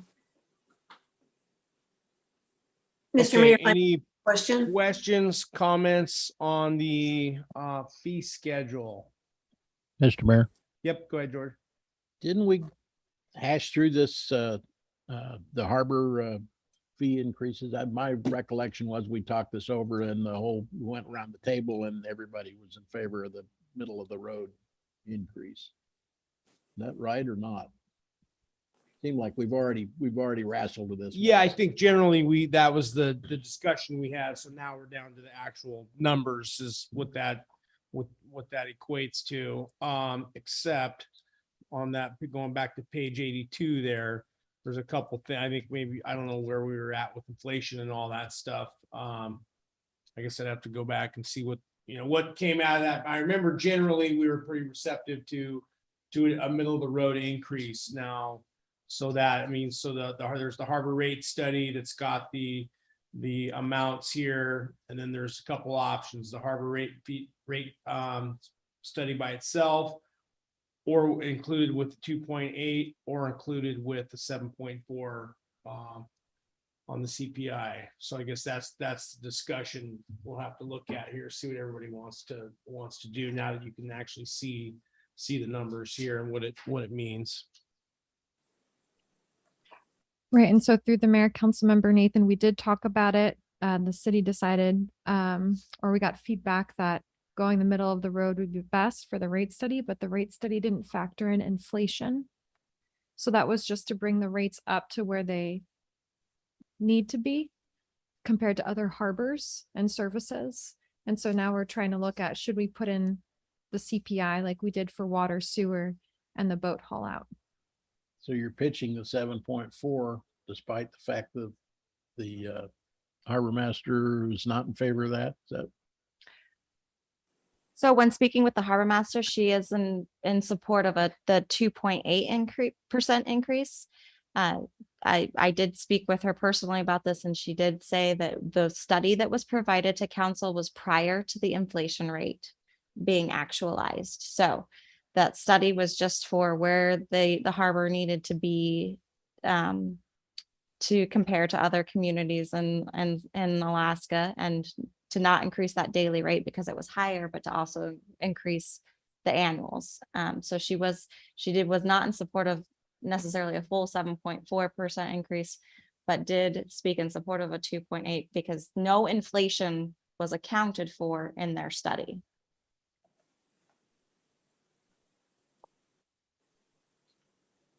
So at the very least, it looks like, I mean, so the harbor rate study, I think that's a foregone conclusion that's a yes, based on the prior conversations we had, unless someone's had a change of heart. Now it's a matter of, we didn't have inflation rates finalized. We know typically it's in the 2 to 2.5, 2.8% a year annual for inflation. This is a one-off year. Obviously, we've got 7.4 that we can finalize. It ended up closer to almost 9% when the numbers came in here. So, so that's the decision we have in front of us here. I got, Yep, go I ahead. know you're hating, really. I'm not for any of the fee raises at all, but I do understand the inflation, and it would be easier for me to swallow the 2.8 harbor increase for the inflation. But the 7.5% for the water and sewer, I'm still against it. I might be convinced that 2.8 is well there, but I think there's other fee avenues that are unrealized. I think that we should probably review. I just hate to see more pressure put on the few hundred people that are already here in town. So, Well, and here's another look at this too. The 7.4. I mean, this is the first time we've had something like this in 30 years, whatever the last year we had anything close to this. I mean, I think this might be one of the biggest ones in my lifetime. Typically the somewhere in the mid twos is a pretty solid number for inflation. So we're gonna, unless something weird happens, this is going to be a one-off. And hopefully next year inflation rates will get back under control. So yeah, I mean that I see that's probably going to be a lot more palatable to stomach, on a middle of the road rate increase in terms of CPI, rather than taking the full hit on that one. So I certainly understand that argument. George, do you have something you want to add to that? Well, I was just going to say, if we're worried about 2.8 not being enough, why don't we split the difference and get up around some 4.5, say, about halfway between the 2.8 and the 7.4. Yeah, that's certainly an option too. And remember, we're not passing anything tonight on this. This is a discussion. We'll have a final version of this, but now tonight's the time. If there's something that everyone wants to see, let's get it. So when the final version comes before us, we're not having to make any more amendments on that. So yeah, that could be a compromise as well. Jennifer, did you have something? Yeah, what numbers were used to draft the budget? Did I miss that? So through the mayor, council member Swick, the rate study, middle of the road numbers were the ones that were used for the harbor. And that's not the 2%? No, it did not include inflation. So that's just the rate study figures. And that's available online. If you look under agendas, you can find the rate study, harbor rate study meeting packet. Okay, and then the same with water. What water was used with that 7% or whatever? So council at a previous meeting was in support of the 7.4% increase for water and sewer, but we didn't talk about harbor at that time. It was just water, sewer, and then we put it on boat haul out as well.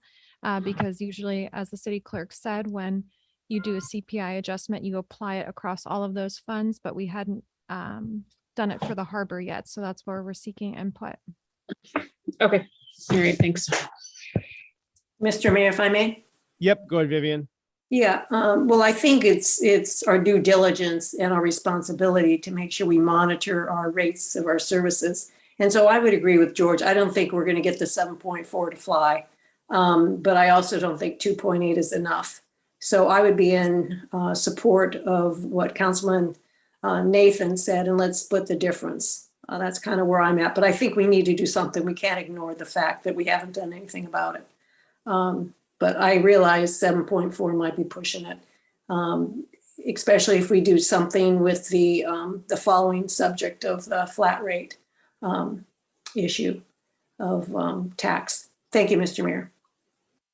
So thank you, Vivian. And I guess just to further expand on that, I mean, I don't think from a consistency standpoint, I don't think we should be playing with, I mean, the CPI is the CPI, right? So we shouldn't be using that at 2.8 in one area of the budget and a 7.8 in another area of the budget.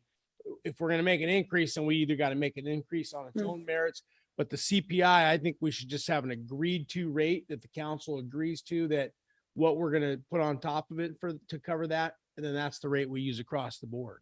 I think that's the fair way to do it. So if you're going to if we come up with a 4.5 or whatever we feel, I mean, that's adequate. That's the rate we should apply to all areas of the budget for consistency.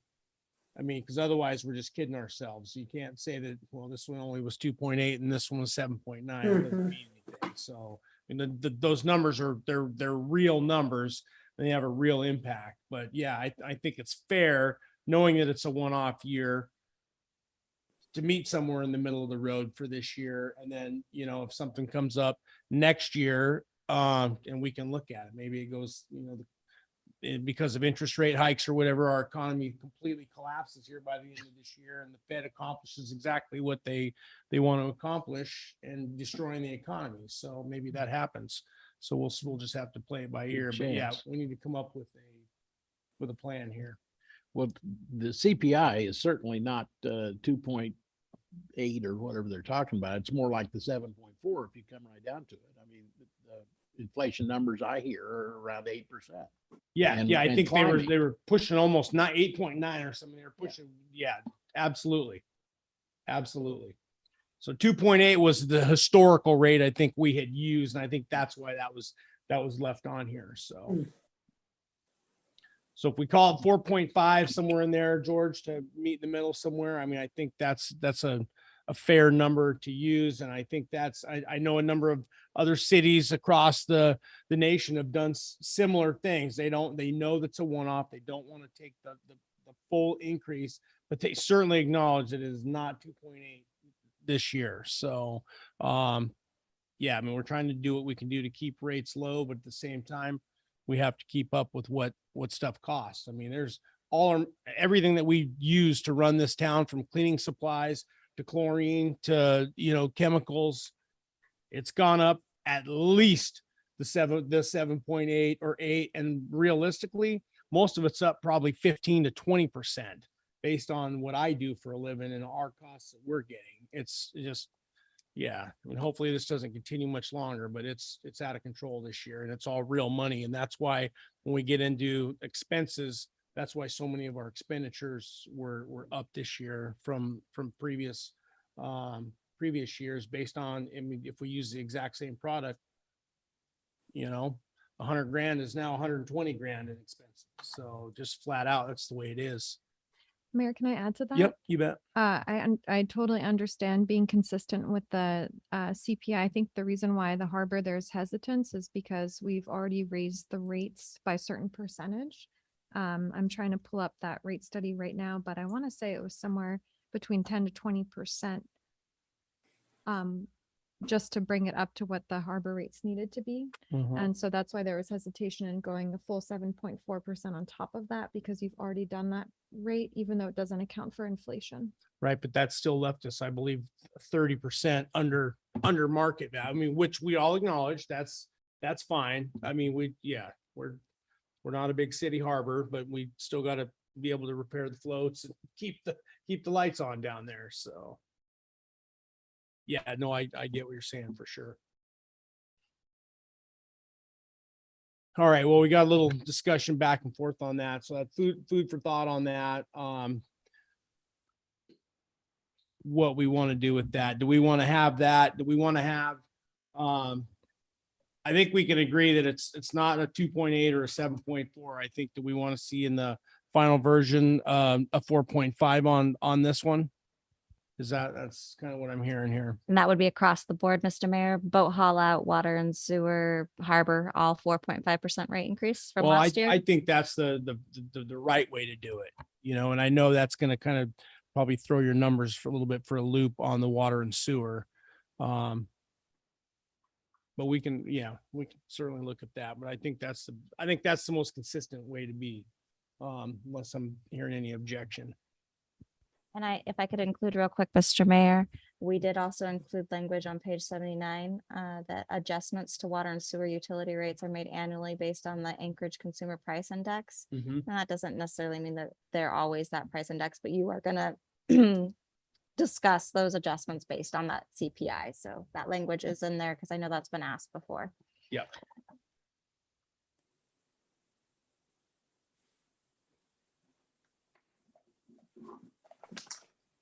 Yes, Mr. Mayor, if I may. Yep, go ahead, Vivian. Yeah, what is the Anchorage CPI? Do we have that number in front of us? It was Seems how we've got it. when at the time of the harbor rate study in the beginning of this discussion, it was 7.4%. 7.4 for, okay. Okay, so we actually have that written down in our fee schedule, correct? City, is that what I just heard? For Yeah. the water and sewer. Yes, it has not been included before. It was just an internal policy that management was bringing forth to council, and council was in support of that the city would follow the CPI. But because of recent discussion, the language is now incorporated into the fee schedule, but you guys can change it however you want. It hasn't been adopted. It's just there. Okay, yeah. All right, yeah, I think we put it there for a reason. We have the discussion about what we should do. And when we put it down in black and white, then that's kind of given us direction of where we should be going. So I guess I would be in support of, what we want to do is as close as we can is make our money work for us in our services and so our expenses are not outreaching our revenues. That's our goal. And so what do we do to make that happen is our task at hand. And so as our mayor just said, the cost of items is super high compared to what it was 3 years ago, 2 years ago, a year ago. So we need to somehow compensate for that. So it is a tough decision, but if we need to do what we need to do, I would be curious, we need to look at those numbers and see what a difference it makes. It's a tough decision. It's a tough reel that we're looking at, but we did write it down that we should be thinking about, what the cost of inflation is costing us, and we're not taking it into account, but we need to. Thank you, Mr. Mayor. Thank you, Vivian. Mr. Mayor. Yep, go ahead, George. Consistency, I think, is good in a maybe a normal time, but maybe we need to be not just simply taking into consideration the inflation rate. There are certain of our funds that are behind the eight ball, and maybe the increase should be more there to try to even that out than in other places, and never mind what the CPI is. Yeah, no, I agree. No, listening to further conversation here too, and thinking through that. So on the harbor rate, on the harbor side, we had there was an increase in there for the harbor rate study. And then we had the options of a 2.8 or a 7.7 whatever it was there, 7.8. So we agreed that, okay, maybe that makes more sense in that case because of the rate study increase. Let's split the CPI in half on that one. But I think listening to Vivian and then what you're saying, rather than throw a monkey wrench into what we've been doing, you're right. Maybe we leave the rest of these to reflect reality is what you're trying to say, correct? Yeah. Trying to say in an area where we're behind, where our funds are negative, then yeah, we need to have a better increase than say someplace where we're doing all right. And I think that's the purpose of the language, leaving that language in there is to make sure that we use that as a guidance so that we don't continue to fall behind. So if we just let the numbers do what the numbers do, then we would, we would be fine. And there's like water and sewer. The only increase in this, if I'm correct, is just the CPI on this, right? There's no, so that's okay. Yeah, no, I think that probably makes more sense. Yep, I agree with you on that. So just for clarity, not to Mayor, muddy the waters. so we're okay with 7.4 everywhere else but the harbor, and the harbor we're talking about splitting the difference. Is that? Yep, I think so. Yep. Okay, so if we split the difference between the two, it's 5.1. So do you want to go with the 5.1 increase for the harbor or the lower rate? I say go with the 5.1. I'd support that. Okay. Holding true to the meaning of split. Perfect. Okay. Okay, any other comments on fee schedule? Actually, Mr. Mayor, I do have a question, if I Yep, may. go ahead, Vivian. Yeah, looking in the fee schedule, I didn't see it, but maybe it is someplace else. Where is the fees that we charge for people to park their trailers at the boat launching ramps? Where's that located? In the fee schedule? Yes, so the boat haul out fees are on page 70. And it does discuss the lots next to the Iliamna Street, next to the main boat ramp, and then the city lots. You'll see the lots are listed out for dry storage at the top of the page. And then below that is just boatyard storage fees. Do you see that on page 70? And we did incorporate language that the city may require a deposit of $500 to be made prior to a boat being stored on city property. And that'll be on case by case basis as well, depending on customers' history of boat storage. Okay, I'm sorry, maybe you couldn't hear me. What I'm asking about is where is the fee schedule for the people who tend to just leave their boat trailers at the boat launching ramp? Right, so we charge for boat trailers for the boatyard storage fees. It's $161 per $161 a foot per month.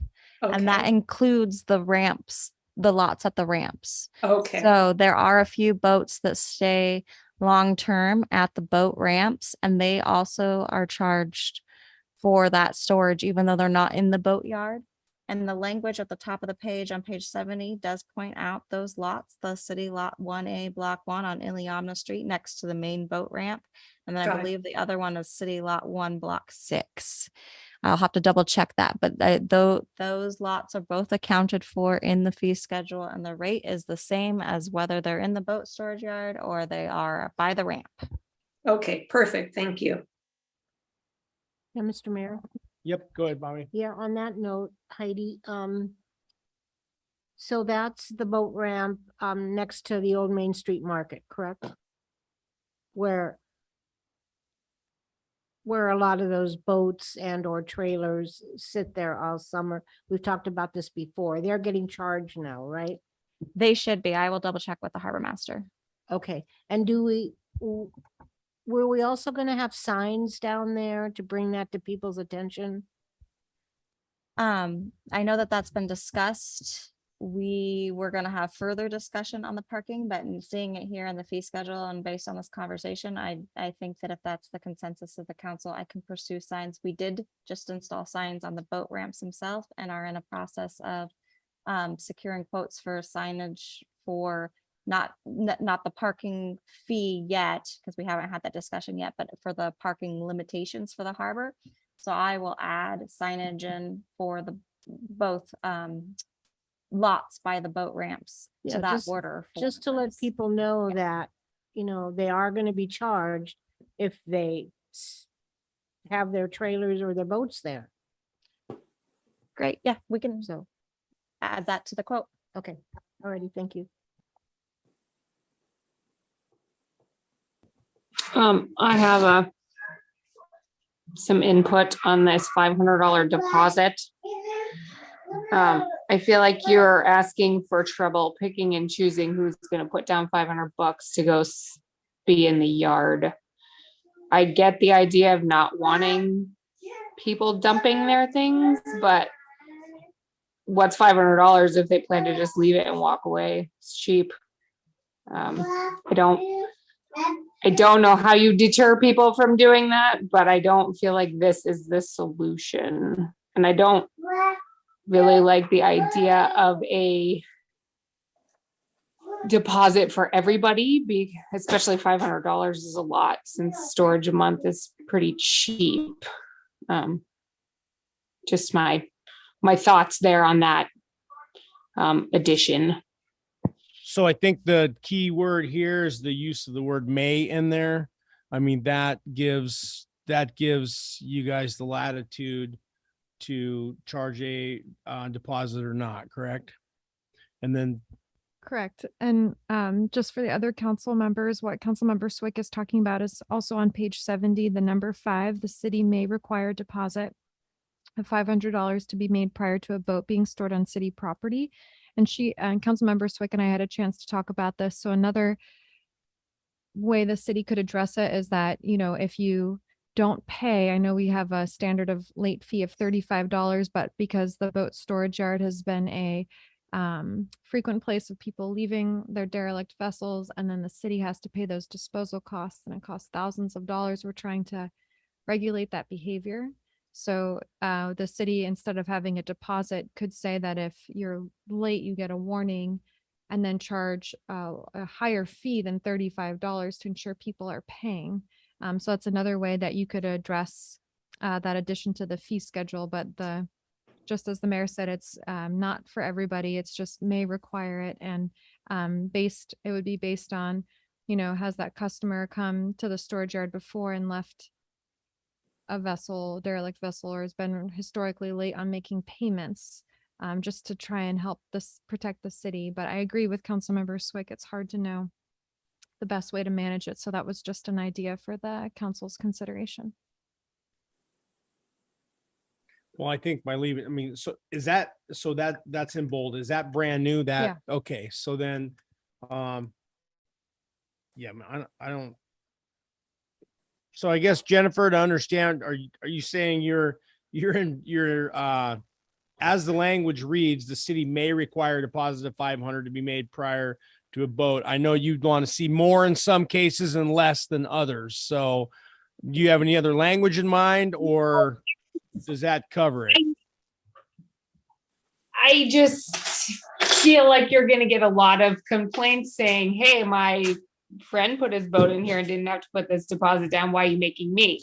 I know that it's difficult to point out these kind of situations sometimes, I suppose, but I don't know. I feel like you're opening a can of worms on,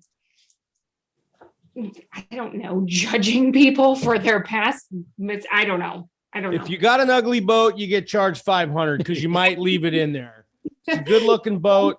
You're probably okay. I think you're gonna get a lot of complaints probably from the, obviously, if it's gonna be someone that's probably not gonna pay their bill anyway, they're gonna complain anyway, but I don't know. I don't know how to address that. Besides, it seems unfair. Mr. Mayor, Yep. Go ahead, George. I think it's pretty simple. We just need to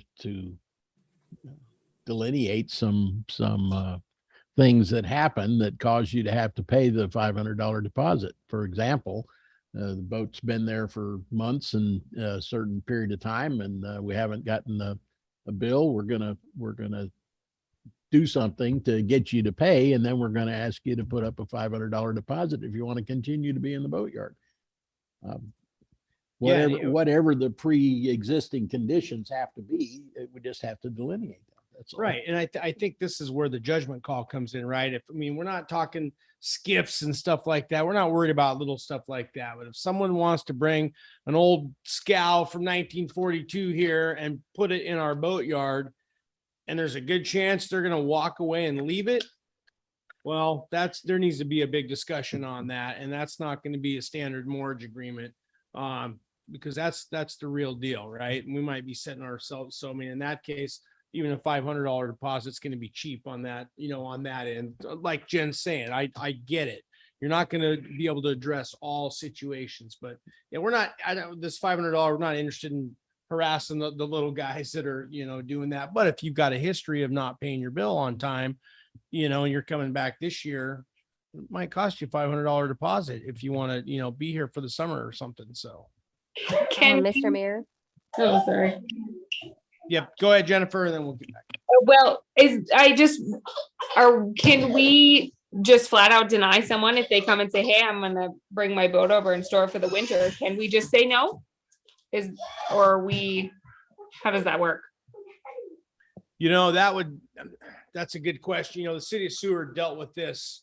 They had no different than us. They had some huge vessels that they were left with a number of power scows over the years that they were into the hundreds of thousands of dollars for disposal. And I think at one point after that, they addressed this exact same thing.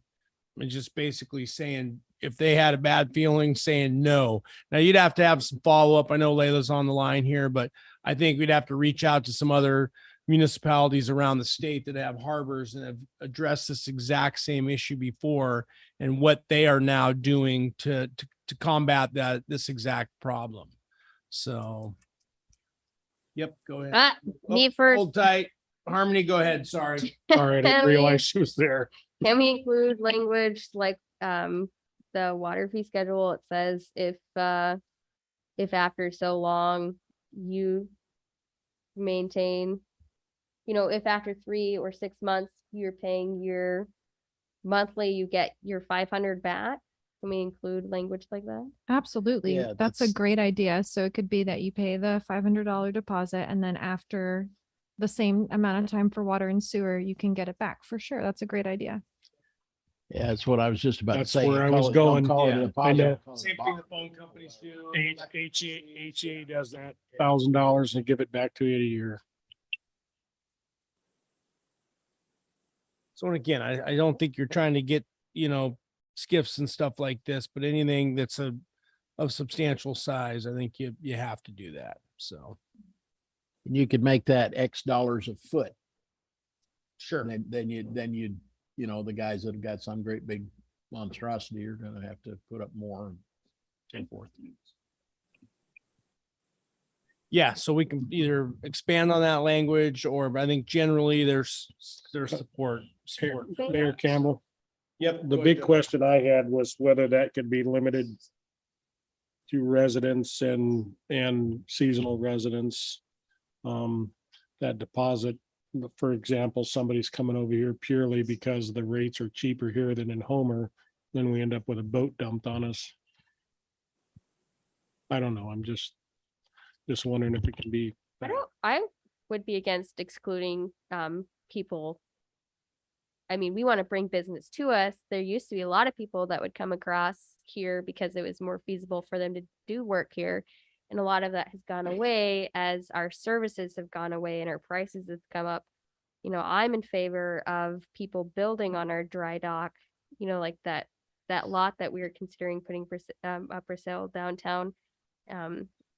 I think Seldovia has an opportunity to expand on its marine industry. So I would be against excluding out of town, putting any language on there that excludes or is not in favor of people from out of town. I just was referring to the fees. I guess excluding was probably a bad word, but those are generally the type of boats that we would not get paid for, correct? Like the larger ones from out of town. Older ones from out of town, and people are no longer here, and You're gonna get into Yes. I guess I'm thinking about the first boat in the boatyard to the left, to the main boatyard, the Bayliner. Yeah. Yeah. Mr. Mayor, if I may? Yep. Go ahead, Vivian. Yeah, I would say this is an attempt in the right direction. And I also think because of that may is in there, we may charge. And I think as Councilman Jennifer had said also, we do have the right to refuse. And so just like if you go to rent an apartment and you don't pay your bills when they do run a check on you, you're not admitted into the apartment. So I think it's a way. We have spent a lot of time and a lot of money trying to keep that boatyard in some form of condition, and it's cost us a lot of money to keep the old derelict boats out of there, get them out of there. So I think the city manager having the right of refusal, or saying, in these terms, you need to at least a deposit $500, and then refunding at such and such a point. But I think it's a direction going in the right direction compared to where we've gone with that boat storage yard in the past. Hopefully we can no longer have derelict vessels left there, not continue that cycle that we started way back. Thank you, Mr. Mayor.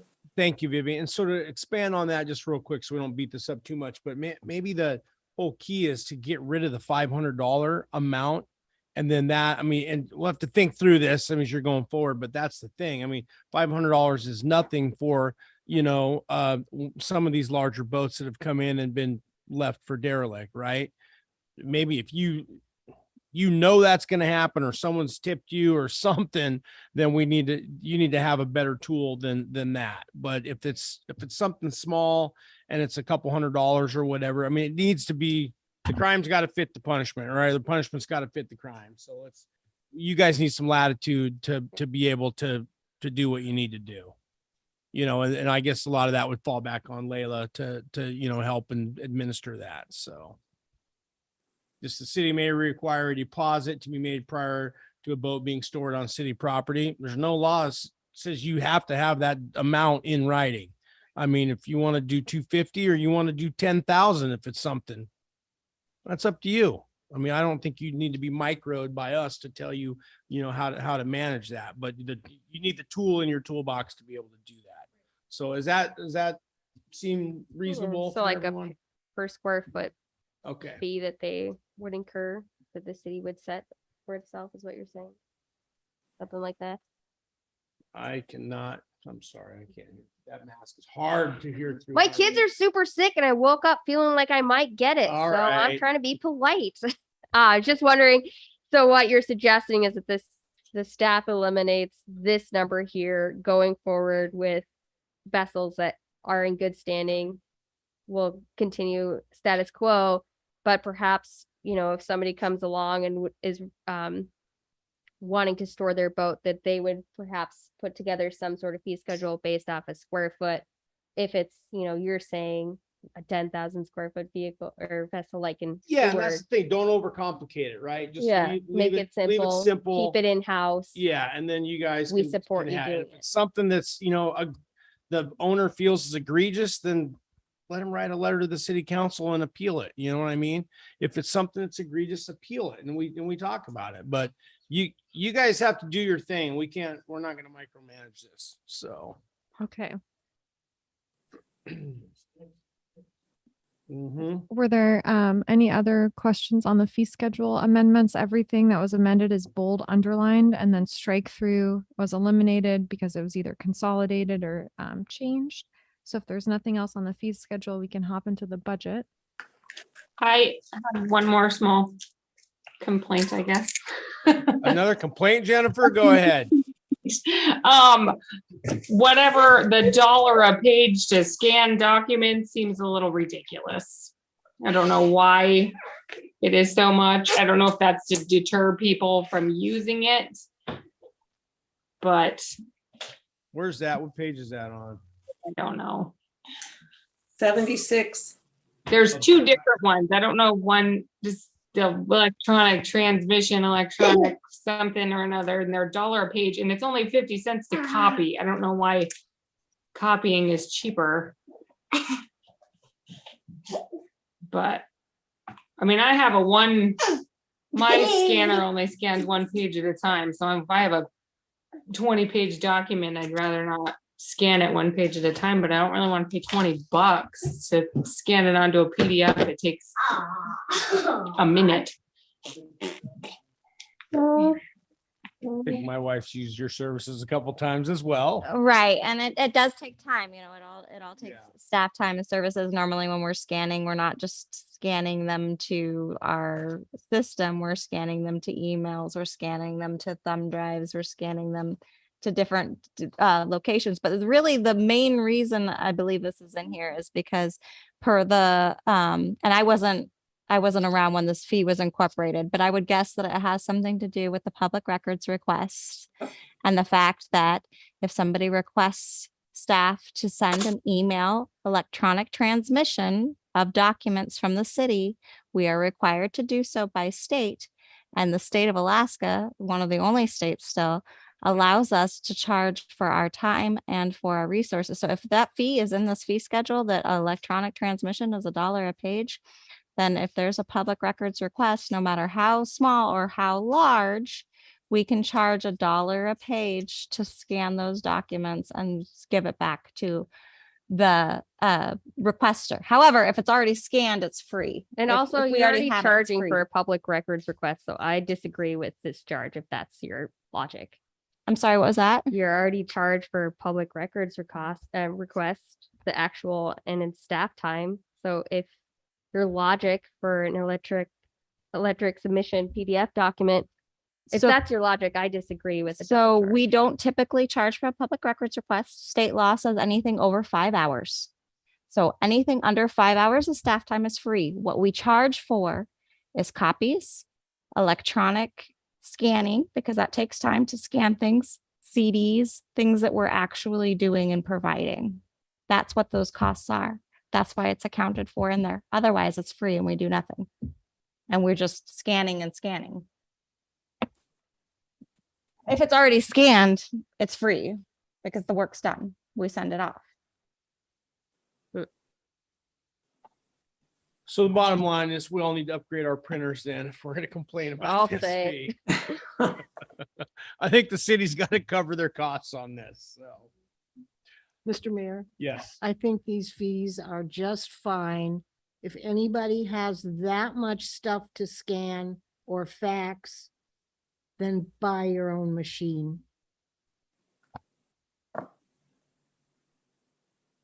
It seems like a pretty mean approach, but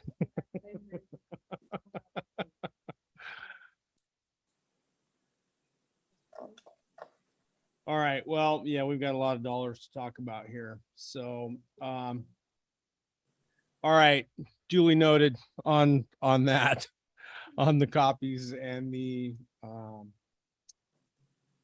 whatever else other one we had, electronic submission PDF. So unless someone has serious heartburn, then let's leave this and we'll move forward to the actual numbers part of the budget. Okay.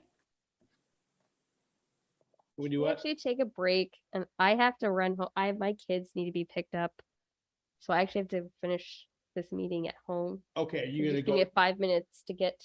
you gonna finish the meeting from home then? Yeah, Okay. I don't know how long it's gonna. All right, let's take just a quick one here and then why don't you give us, yeah, as soon as you pop on, there, we'll get started again here. Yep.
I'm here.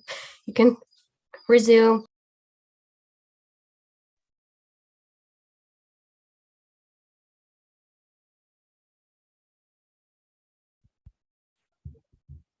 All right, we're gonna go ahead and call the meeting back to order. We've got everyone back in attendance here. And okay, we just made it through the part regarding the fee schedule, and now we'll move on to the actual budget itself. Thank you, Mayor. I'm going to go ahead and share my screen here.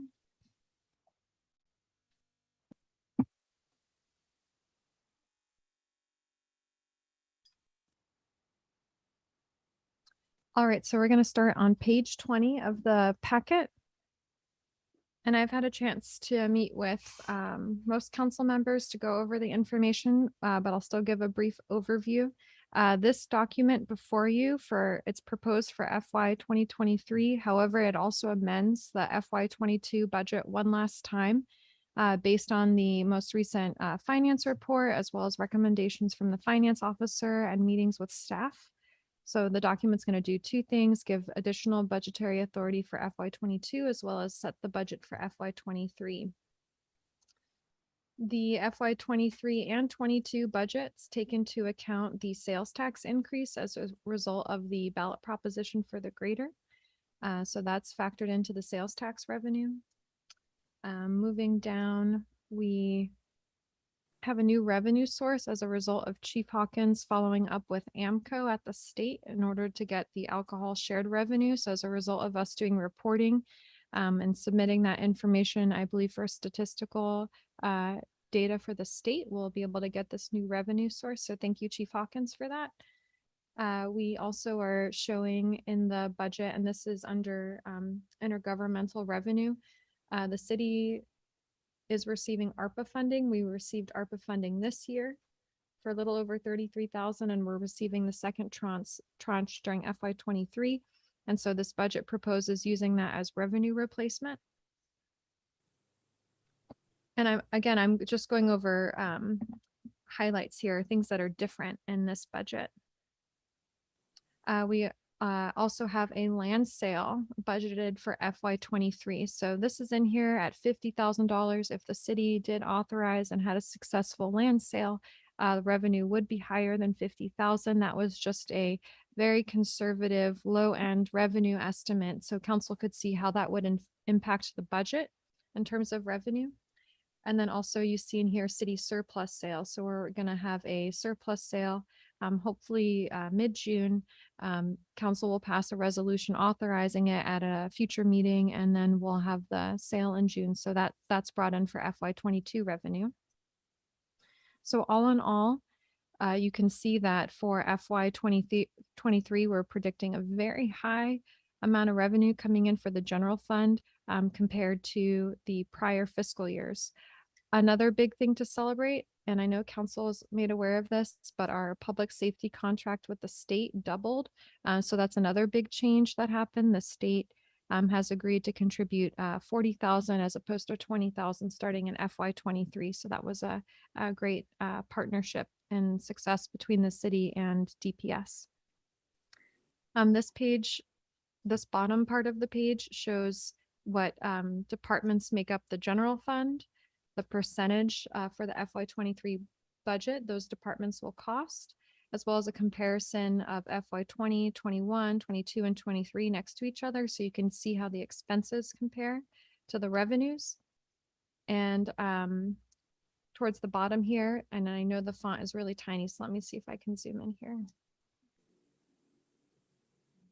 Additionally, for the general fund, we're showing that we're having a dedicated revenue source of $1,000 from our remote sales tax going into the Seldovia Permanent Fund. So that'll take place starting this fiscal year as well as next fiscal year. We also have a fund balance transfer happening this year from the boat haul out special revenue fund into the general fund. So that's an additional $100,000 going into the general fund to help offset that deficit. So you can see in FY 22 and 23, we're already taking steps to reduce that deficit. So that's a positive direction for the city when it comes to the general fund.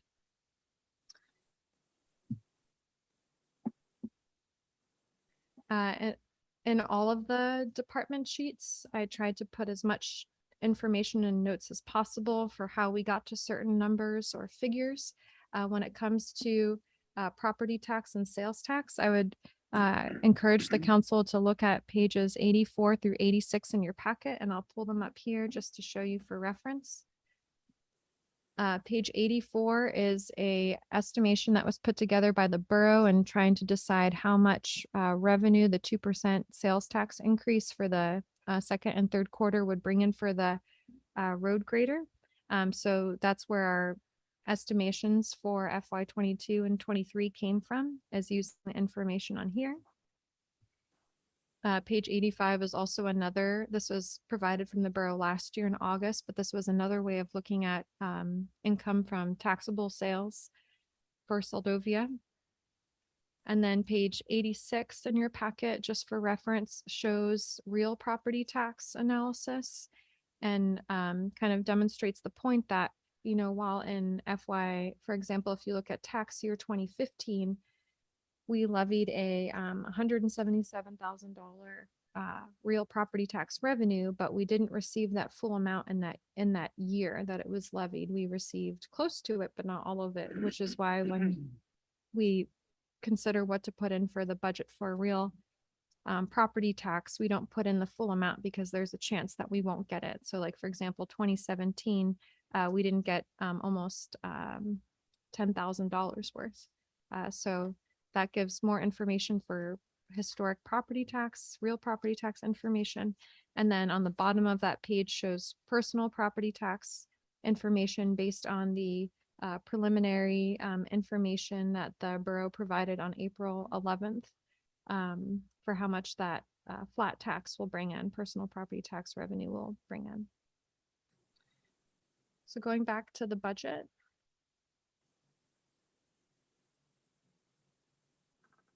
I'm not going to go through each department's page in the general fund because that's kind of summarized on the overall general fund page, but something that I know council member 2 has discussed and it is put into your budget is tablets or laptops, I mean, for council. Each council member would receive a new laptop.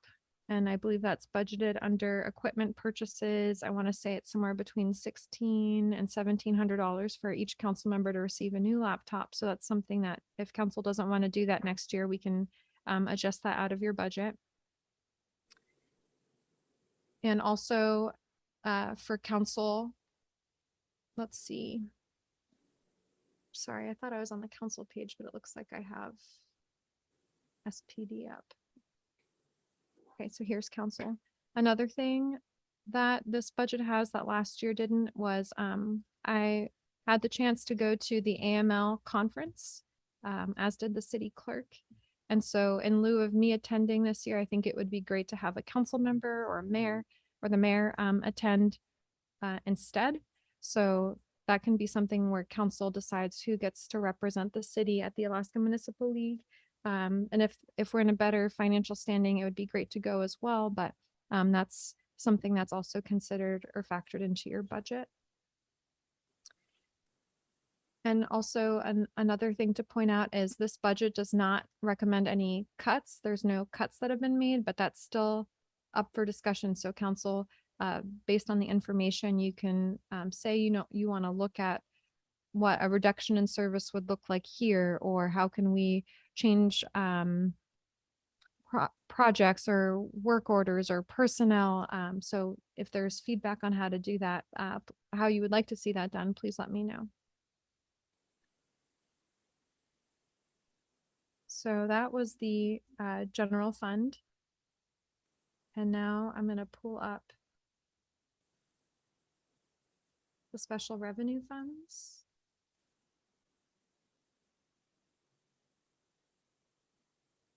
Okay, so the first special revenue fund is the senior meals special revenue fund that starts on page 43.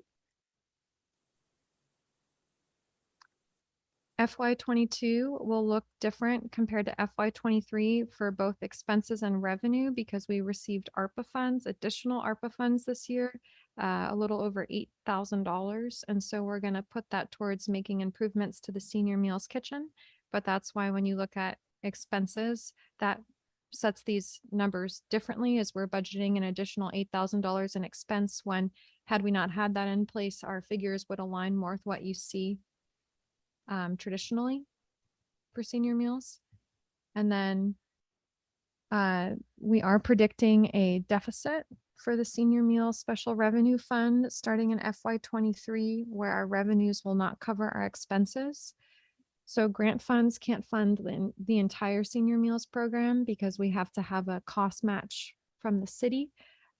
But you can see that even in FY20, we had a small deficit where our revenue didn't offset our expenses. Then in FY21, it went up to 10,000. FY22, we're expecting it to be 6,400, where our revenues aren't meeting our expenses, and then it'll grow in FY23.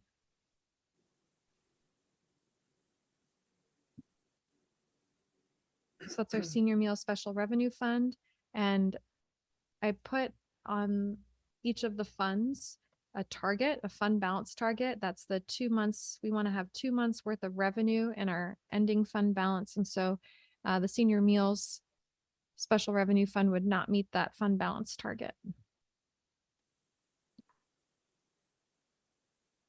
Our next special revenue fund is water, our water special revenue fund expenses. You'll see that for FY22 and 23, they're higher in terms of salaries and wages compared to the past fiscal years. I believe this is in part because we're coding more staff time to water, so the administration fees. And in your packet on page 83 is a breakdown of how staff have been coded across the city. So like for me, for example, I'm not 100% administration. I believe I'm 15%. So my time gets broken across the different departments, and same thing for other staff. So for FY22 and 23, I know we had an increase in personnel admin being put on water to more accurately reflect all the support the staff provides. And this is across all of the funds at the city. FY23 looks different because I didn't have the capacity to think through what specifically water treatment plant wages would be as opposed to regular water wages and salaries. So that's why there's a $0 there. I just was like, let's just call this wages and salaries. And it's something that we can keep track of internally, but that way it's not presenting more specifics. Like I just couldn't break that out. So for FY23, for all water from Public Works, that's $50,520.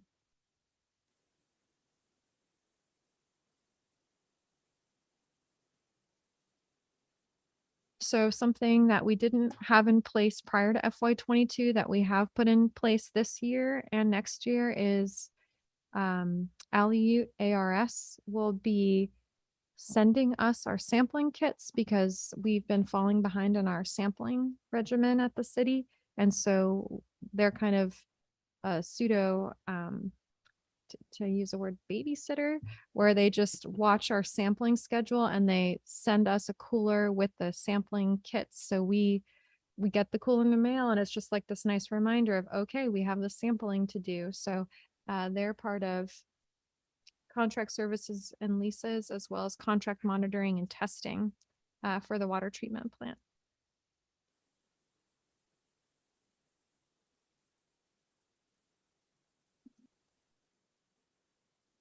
And I just want to go down to the very bottom here. So you can see our expenses at the very bottom for FY22. We're thinking we're going to end the year with 251,330, and then FY23 a little bit lower than that. And this is something also I meant to say at the beginning of the budget presentation, is that what we put in the budget document doesn't mean we're actually going to spend that amount. It's just asking for spending authority because there can be things that come up or things we need to do, and we need to act fast, or we need that permission because we're predicting we might need to buy more chlorine given all the water leaks. So just because there is the request for spending authority doesn't mean we'll actually hit that amount. But where that is difficult for the city is our revenues don't offset our forecasted expenses. So if you look at FY22, we're predicting for revenue a little over 200,000, but our expenses are 251. And so that in essence is an unbalanced budget.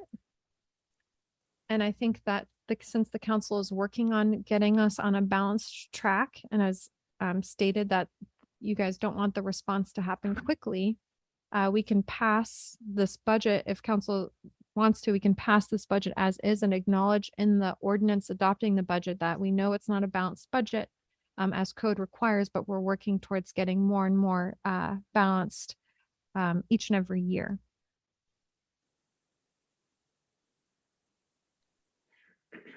And so then you can see how this impacts the fund balance too for water.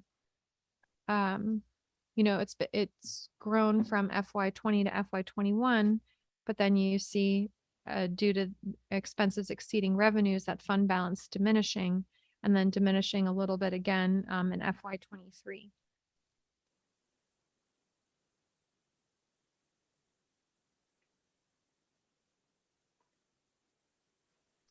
Wastewater, it's a similar trend as well. And I'm just going to the bottom here. So wastewater, you can see total expenses. You know, FY20 was almost 65,000, 21, 104, 22, 126, 23, 129. And then you can see our revenues, again, not offsetting the expenses.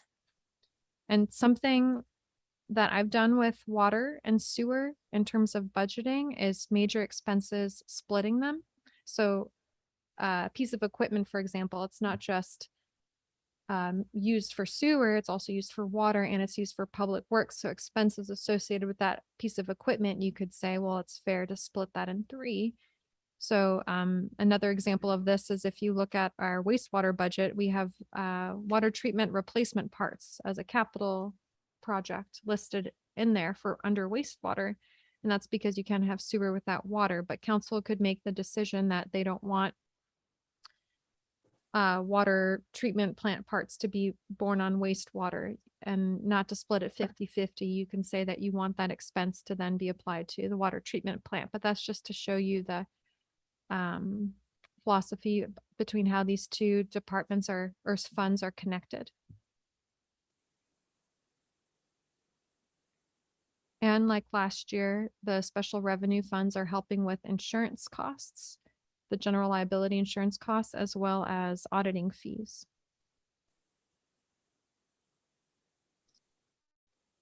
So moving down to municipal dock. Municipal dock, the revenue is decreasing given and this was something that Councilmember Swick brought to my attention, the only revenue for the municipal dock is the ferry and crane usage. And so as a result of the ferry stops decreasing, that's directly tied to the loss of revenue for the special revenue fund. And so you can see that again too, revenues are not meeting expenses coded to the municipal dock, and we're not meeting the fund balance target for this fund.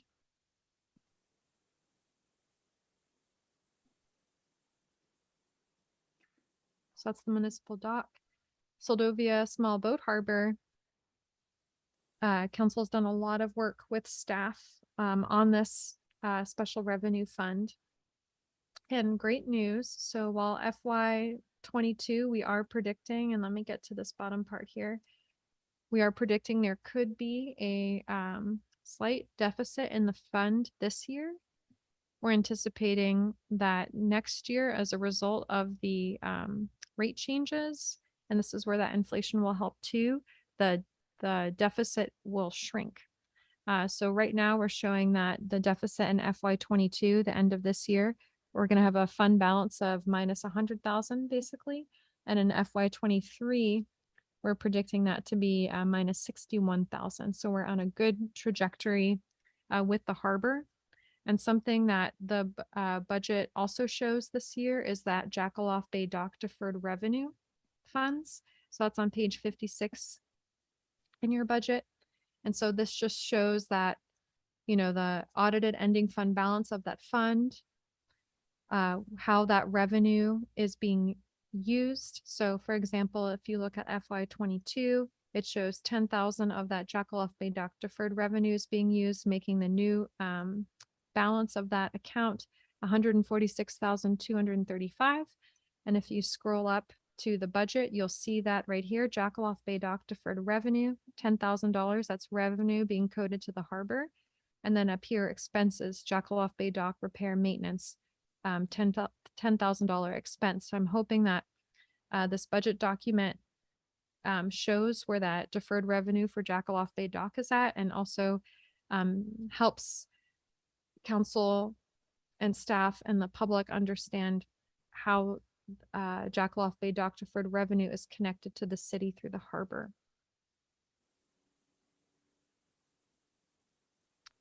And again, a lot of notes, and I'm happy to answer any specific questions. I'm just trying to go over this somewhat quickly in bird's eye view. So boat haul out. Just going to scroll down to the bottom line here. So you can see our total revenue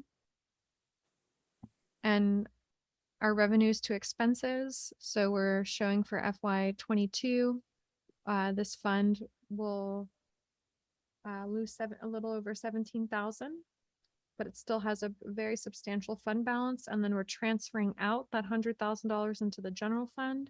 So our fund balance for the boat haul out will be almost 59,000. And then the revenue isn't meeting the expenses by almost 30,000. And so then the fund balance will shrink more to almost $29,000. So that's the boat haul out. And I want to say that's the last special revenue fund. And there was one other page for the budget for council's review. So this shows our reserves, and I will actually make that very clear that it's reserves and other funds. So council elected Charles Schwab to be the holder of the permanent fund, but that most likely won't occur until FY23.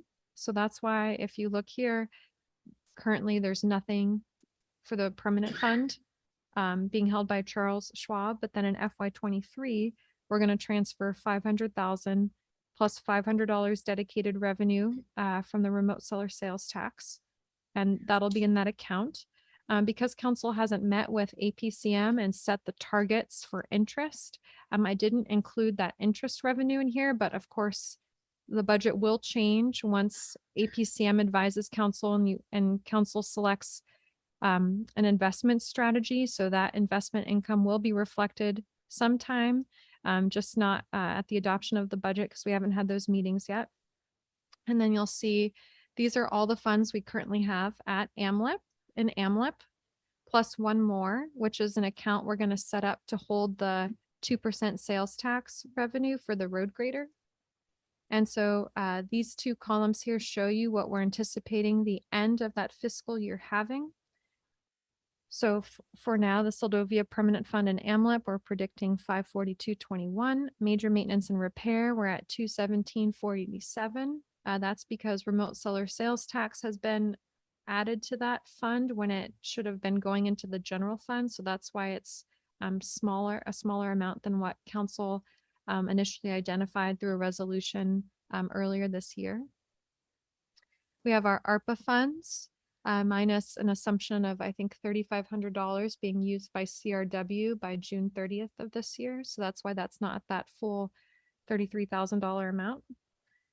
We think that we'll get close to using almost all of the cemetery funds, but still have 5,000 remaining by June 30. And then we'll have 30,000 hopefully put in for the road grader, that 2% sales tax increase. And then FY23, we've moved funds over to Charles Schwab from the permanent fund. So that's why that's decreased so much. For major maintenance and repair, the harbor has requested $17,000 to do harbor maintenance. So that's why that has decreased.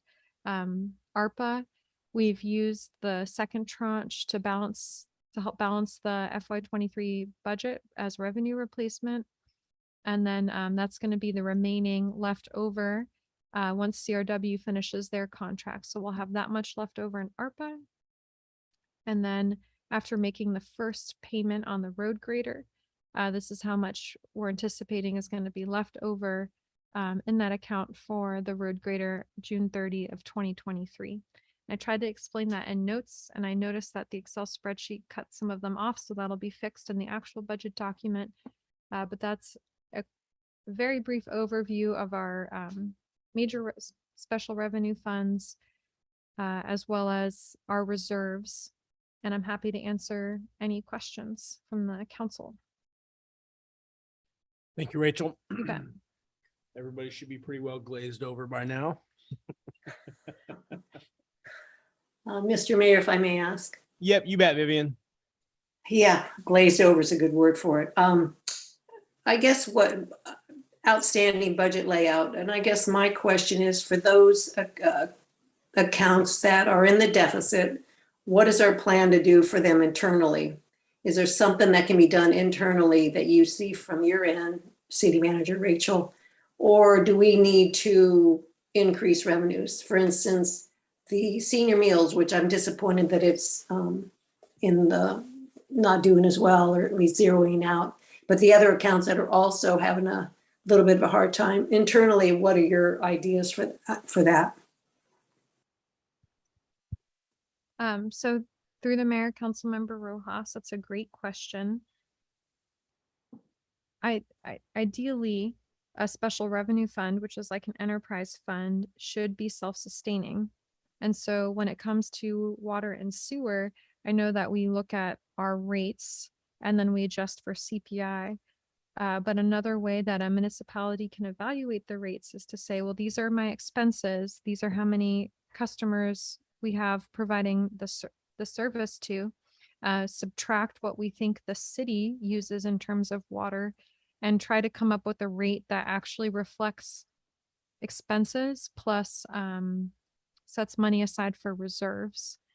So that's something that the city could look to in the future for water and sewer, is trying to come up with a rate that is adjusting for those expenses rather than following a CPI and what we've done in the past. The municipal dock and the boat haul out are trickier ones. The municipal dock with the ferry decreasing, I mean, of course we need to get more people using the dock, but that's the main revenue source. So it's hard to know what to do with that one. And then boat haul out, there could be rate changes for doing boat haul out. But I don't really have a thought there. Like maybe the city could change the use, especially if we're going to be managing electric better. We can try to have another service or something that's there so that it's like a multi-use facility. I think Councilmember Payton was kind of talking about that too. But those are a little bit harder for me. Same thing with senior meals. I would want to lean on the finance officer for her ideas on that. Okay, thank you. One other point. Well, that's it for now. Thank you. Thank you, Vivian. Anyone else?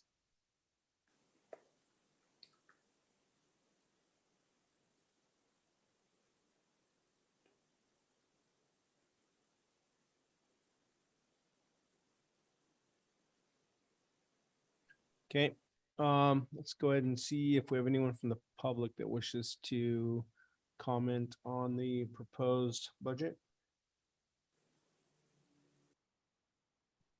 I'm not seeing any hands raised at this time, Mr. Mayor.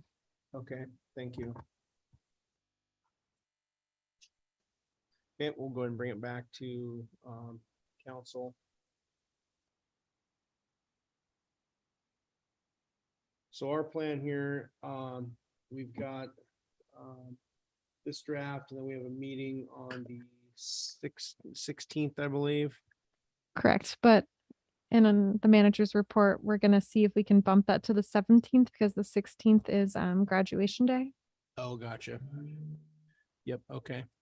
Okay, so the 17th is where we would introduce, and then on the following meeting that's an off one, so that's The 23rd. 23rd Mhm, is when we would vote to approve mhm. for final.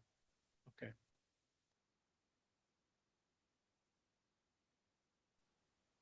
Okay, any other questions or comments from the council? Yeah, there's a lot of information here, lots of a lot of numbers to look at.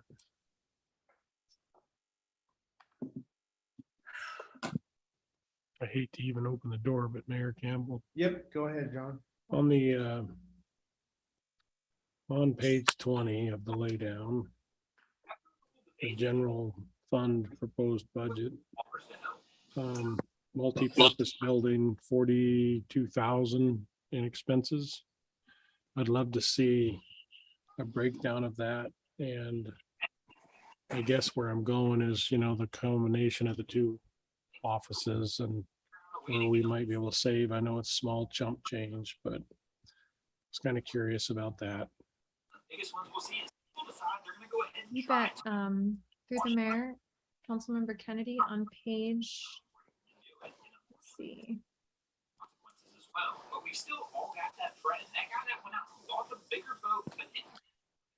Vivian, I think we got background noise from you. I don't, So Councilmember Kennedy, if you go to page 41, that Awesome. shows the multi-purpose building budget, so you can see what's making up that 42,000. Thank you. You bet.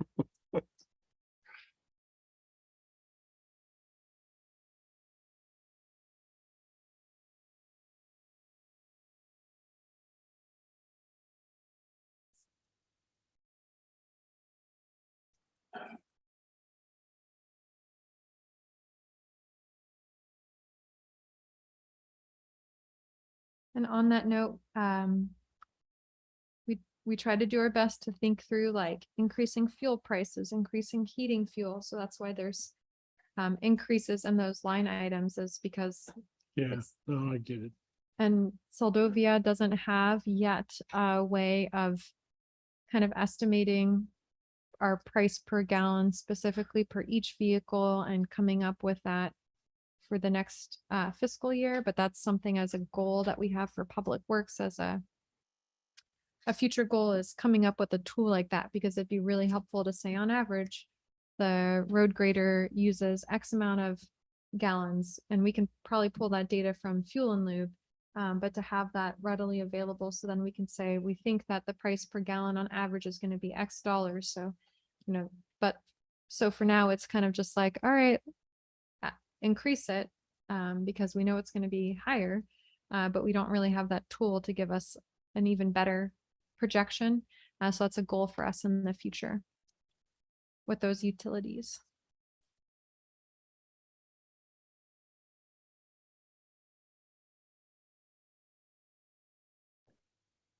I have a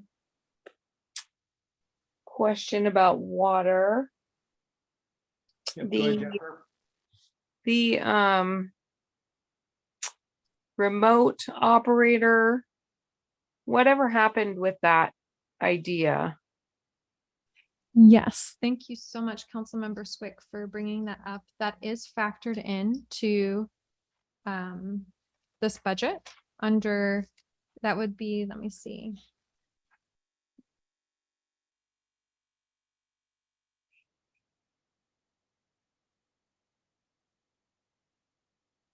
So the remote operator is 50% under, so that 50% of their position is under wages and salaries. And we're waiting on state approval to go forward with that plan. So they have to approve the The acronym is AMOS, but I can't remember what that stands for, but it's basically our plan in place to have a remote operator overseeing our water and sewer utilities. And so that position is factored into this budget, and it costs the water special revenue fund a little over 4,000 to have that position.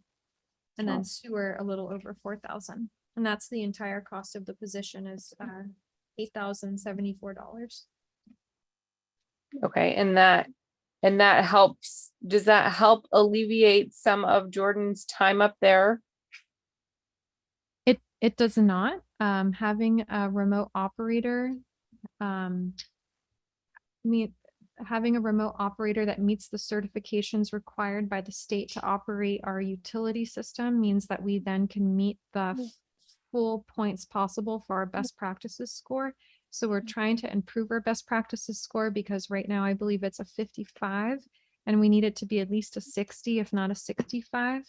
And it's already prevented us from applying for one state revolving loan fund or grant source fund because it's not high enough. So by having a remote operator that is certified to the level of our plant, we'll then have access to a significant amount of more funding as a result of our best practices score increasing, having them on the team. Okay. Okay. I was just wondering if that was in here. Okay. Yes. Thanks. Great question. Yeah, to follow on that, I mean, this morning when we met and we talked about, there's a couple other things in here, the water and the wastewater, that we were having to do to increase our best practices scores. And that comes, I forget which specific items that, well, number one was we had to show that we have a balanced budget when it comes to our revenues and expenses of operating our water, both our water and sewer. And what was the other one we talked about, Rachel? So in addition to having a balanced budget where your revenues are offsetting your expenses, you're also able to set money aside into a The reserve. reserves, yeah. And so this budget does that, a very small amount Correct. of $500 Yeah. into our reserves for water and sewer, but that was intentionally to help us meet this very large analysis of our best practice score. Yeah, and as we well know, if we don't make some monetary adjustments to try to meet the minimums for that best practices, we're just going to keep being impeded on our grant funding going forward. So.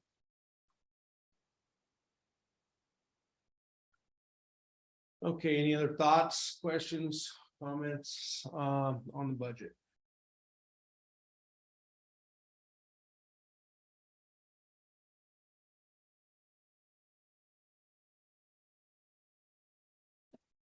Okay, well, yeah, I see you guys have put a lot of work into this.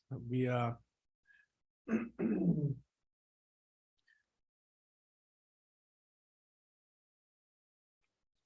thoughts here, a couple.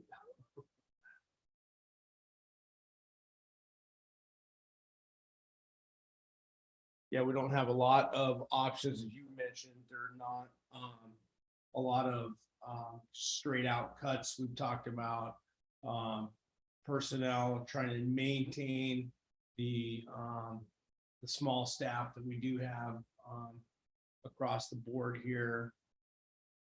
A number of things, we're limited on how far we can go on fees.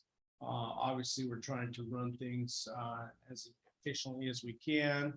Now we're going to be hit with costs, just costs of business in general. When we start talking inflation from all of our goods and services. So yeah, it's pretty tough from last year and the year before to not understand why our expenses are, incrementally keep creeping up when we're trying to maintain, or keep our expenses under control here. So we're getting hit with a double whammy here now with inflation, and now we're having to make up for it on the revenue side. Mr. Mayor, Yep, go ahead. I have an unpopular question. Can you Is there too much background noise coming from me right now? A little bit, but if you can. I know. You're fine. Okay. Sorry. Yeah, just, with, first, I don't think that our tablets aren't the greatest, but I don't know that we really need to put money in the budget to buy new ones. Unless somebody out there has a tablet that flat out doesn't work. I'm not saying, across the board if something like that is an issue, but mine works fine. It serves the purpose that I need it to serve. And then as far as our administration fees, I feel like our city operated for a really long time with, a 4-role staff. Can we really justify having Diane's position long-term during with everything that we have going on with inflation and just how many issues that we're having in our budget with the city? Can we continue paying all these extra bodies to do these things that were done by fewer bodies in the past? That's something that I get asked all the time. I know that Diane does a really big thing for the city, and I know that those little things that she does during the day alleviate a lot of what Heidi used to do. But can we move forward operating at our current cost? Can we continue to justify her position? I guess is what I'm getting at. I'm just really uncomfortable with this question because we all like Diane and we all understand that the city staff has a lot to do. But would it not be prudent for a time until we're more fiscally stable to go back to the way it was?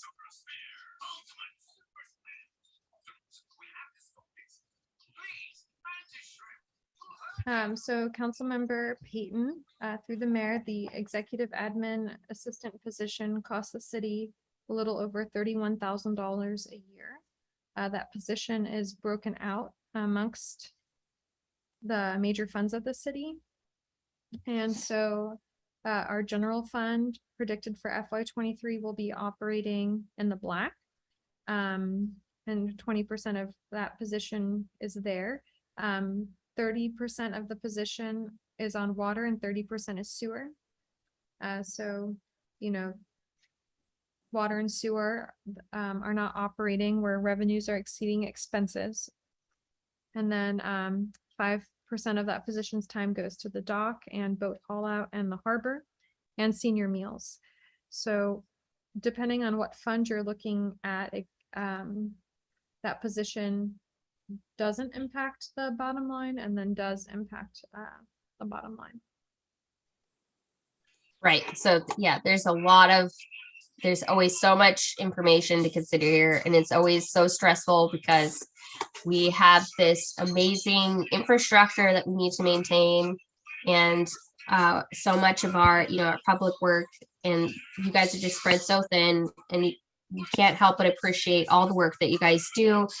And it seems unfair to ask you guys to relinquish the extra support that you have. But at the same time, being a city representative and sitting through these meetings and hearing these numbers and going out to the public, and it's always the first thing that people ask. If the city is so hard up and raising all these fees, then why are we hiring more people and why are we giving people raises? And those are ugly things to say, and I don't mean to be a negative Nelly here, but that's a question that I need to ask here in this forum so that I can go forward and have an answer for the next fiscal year. Absolutely. And it's a important question to ask. I think that there's been feedback I've received from the council of not wishing to see changes to personnel at this time. I think that that position is or has been very vital for administration, especially customer service, and making sure that we can get back to customers quickly. You know, supporting all of the staff, not just administration, but that position is essential for communication between administration and public works.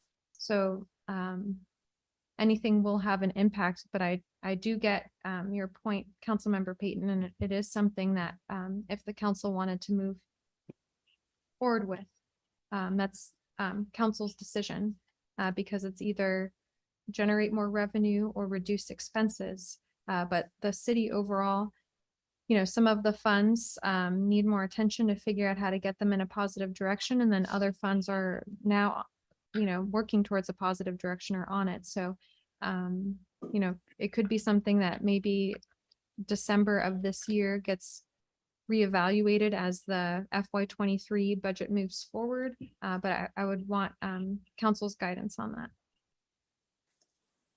Mr. Mayor, if I may. Yep, go ahead, Vivian. Yeah, excuse me. I'm actually really proud that we presented a budget that we don't have to cut staff. And I think over the years, there used to be 2 people in the office years and years ago. Then it went up to similar to what we have now, where there is assistant. So it fluctuates. But I think the big problem is that the public does not realize what goes on in the city office and what people do. And that's usually always the target, that people who end up paying a wee bit more for services want to point fingers or say, well, I'm paying more, but why do you have so many people down there working? But the bottom line is mostly, unless you understand what's being done down there, you want to think that it's a waste of employees. But I'm really proud that we, at this point, we are able to have a budget that we are not having to take away from our most important resource, and that's our employees. I think in the budget that we have, those areas that are more expensive than revenue, we need to address those. And how do we address those? And that's with our city manager. I mean, we're putting that on her and city council to figure out what we can do. I think it's really important that we really look at everything that we can do and that's not being done to keep our budget balanced or come to a balanced budget. But it's easy to drop. It's easy. That's the easiest way to drop your payroll. And it may be the easiest way, but not always the best way to keep your infrastructure moving along. So I'm proud of what budgets come out, and I would not be in favor at this time to cut employees. I think what they're doing is essential. And we're able to do what we are doing with the great work that Rachel's doing and Heidi's doing and our treasurer. It's a dynamo staff and public works. A lot goes on in this little town that people aren't always aware of. I'm off my soapbox. Thank you, Mr. Mayor. Yeah, thank you, Vivian. I guess one thing to bring up too, Rachel, when you were going through this budget and looking at employees, I know we talked to me because it's talked about everywhere in my world too, cost of living allowance. And so you ended up not doing the cost of living allowance, correct? Correct. So unlike the city of Homer, for example, because they see inflation, they have raised all employees' wages by 7.4% effective this fiscal year. And that is something that the city of Seldovia, I don't know how we can do that, but I want to do that for staff because we're increasing our fees to help us address our expenses, but then our people were not able to raise their wages to meet that 7.4% inflation that's impacting them. But I don't see how the city can do that without thinking through restructuring personnel.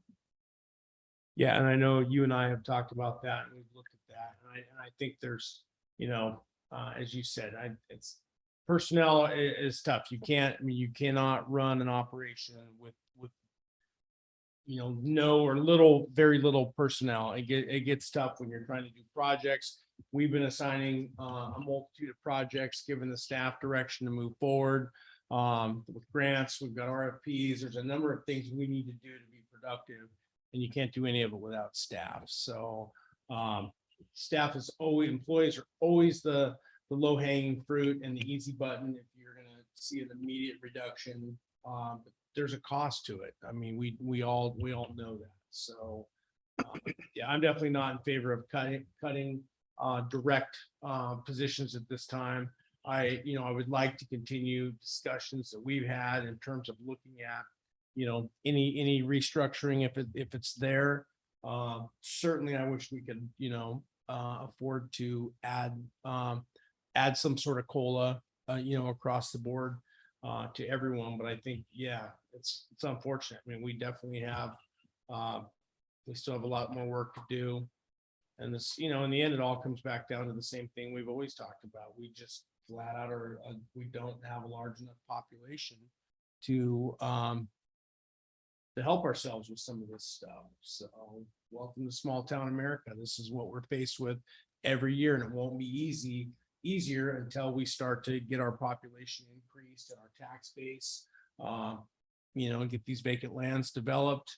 That's what it all comes down to. Get more businesses that can generate more revenue, more sales tax, all of that. So it's all these little things that add up that make our economy and, make our community vibrant and functioning going forward. So John, did you have a comment?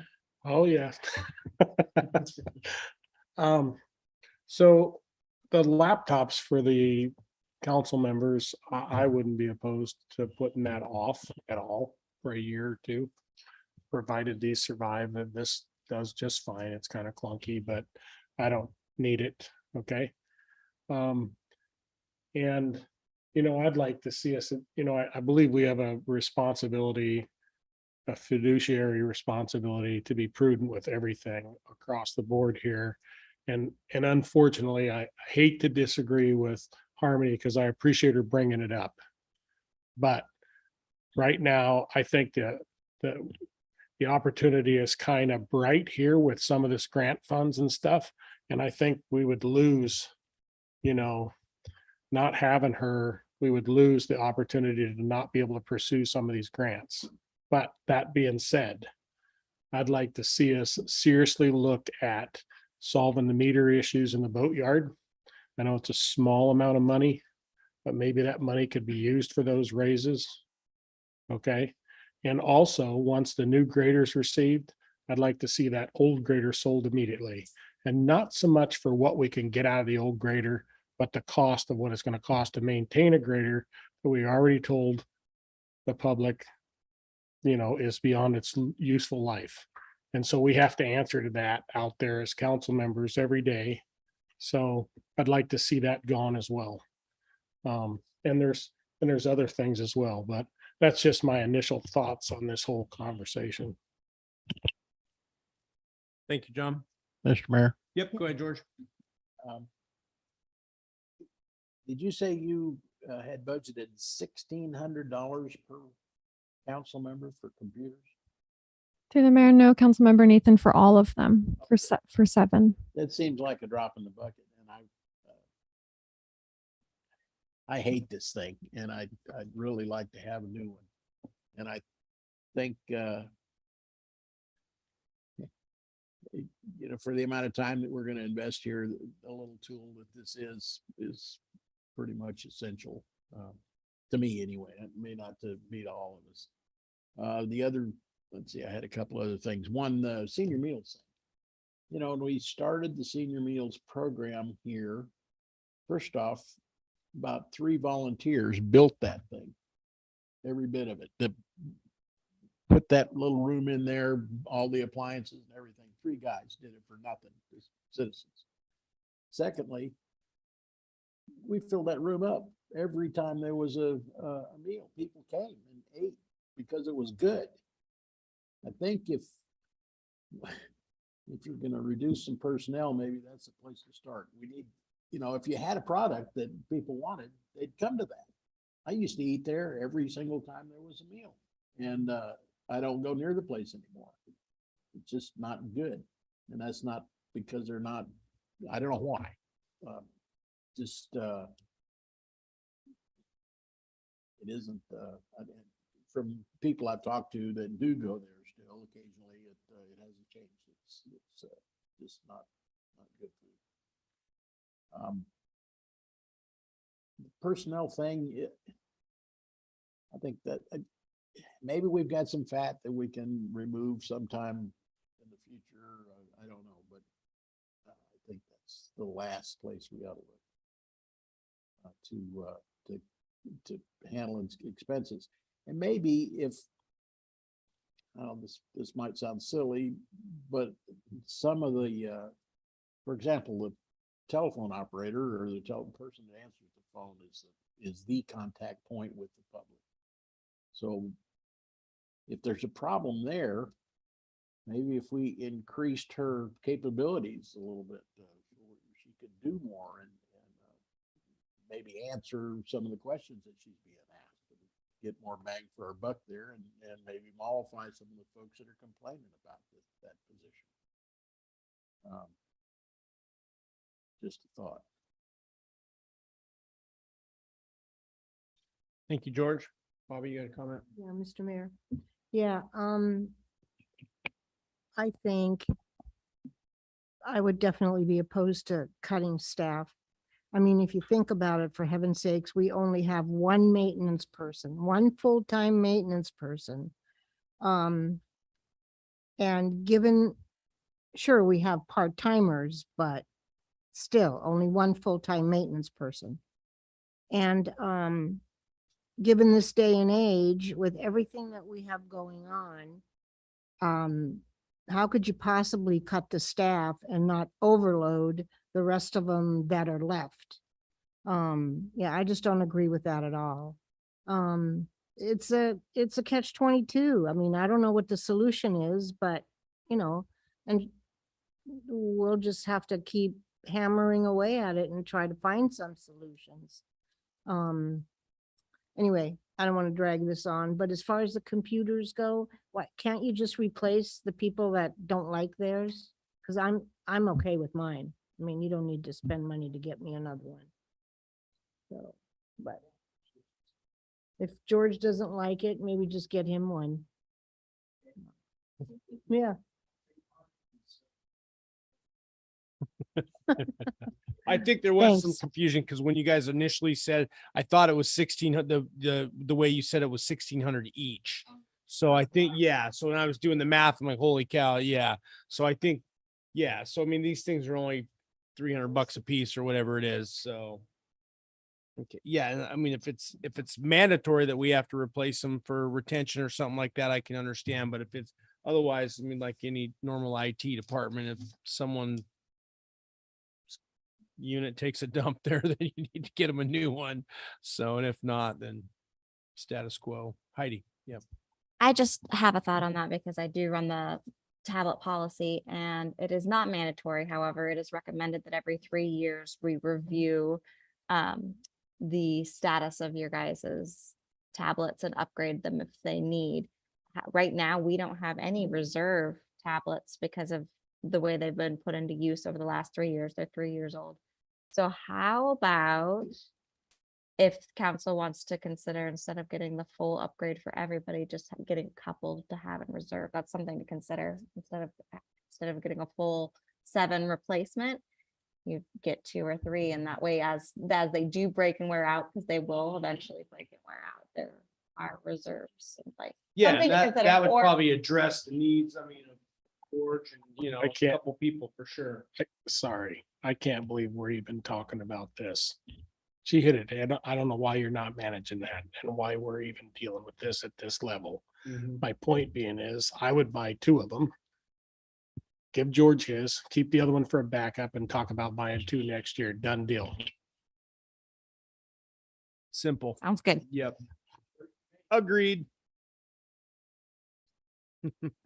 All right, we got a few things to still cover here and it's almost 9:30. So, all right, we discussed, talked multiple times here. If there's any additional final comments on budget, and then otherwise we're gonna let this fly, and then it'll come back here we'll have one more opportunity here when it's introduced here at the next meeting, and then we'll have the final. So you're gonna have to have your ducks in a row here if there's gonna be any amendments after tonight. So, George, Just one quick question.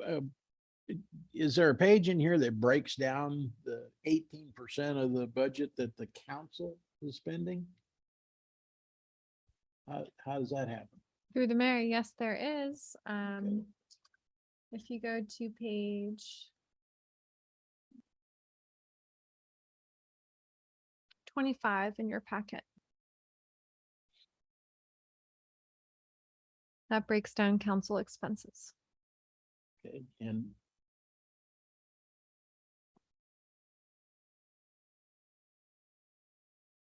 okay, I'll look at that. Thank you. You bet.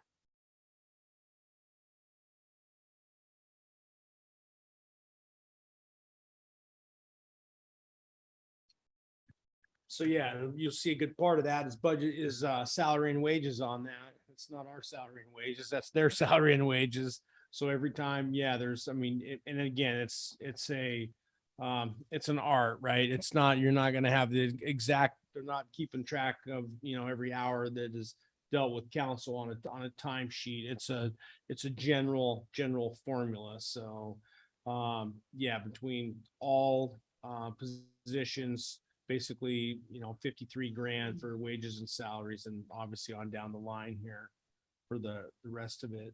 The total, yeah, 147 for FY 22, and then about a 10 grand cut for the 23 proposed. So yep, just another allocation formula. All right, well, anything else you need from us tonight on that? I don't think so, but if there are other changes, I'm happy to meet with any council member individually. So if you have specific questions, like how much would it cost if we reduced this, or what if we tried this instead, I'm happy to help you do that. So just let me know and we can get together, Zoom, regular phone call, in person. I can come visit you, whatever is easiest for the budget. Thank you. Appreciate that.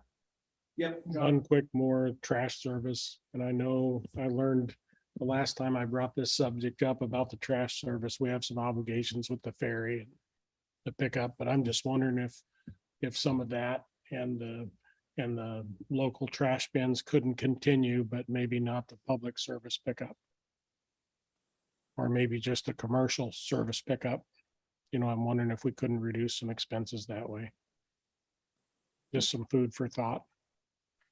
In other words, the mandatory stuff, if we continued that, but not. You bet. So really quick, if page 20 in the budget shows for refuse for FY 22, let's see. What page, Rachel, again? Oh, page 20. Sorry. Here it is. If you go to page 20 in your packet under charges for services revenue, you'll see garbage services. And for FY 22, we are bringing, let's see. We're predicted to bring in 13,583. And wages for staff, like total, the entire cost for the position. There's 2 staff. It's a little over 14,500. So you can see personnel wages versus revenue being brought in. For noting that, just hopefully we can keep it within line of what we're bringing in. You bet.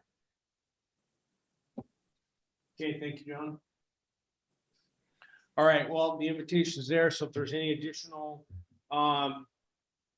clarifications or anything you want to further discuss individually, city manager has offered to do one-on-one with anyone that's got questions or needs some more guidance or clarification. So I appreciate that.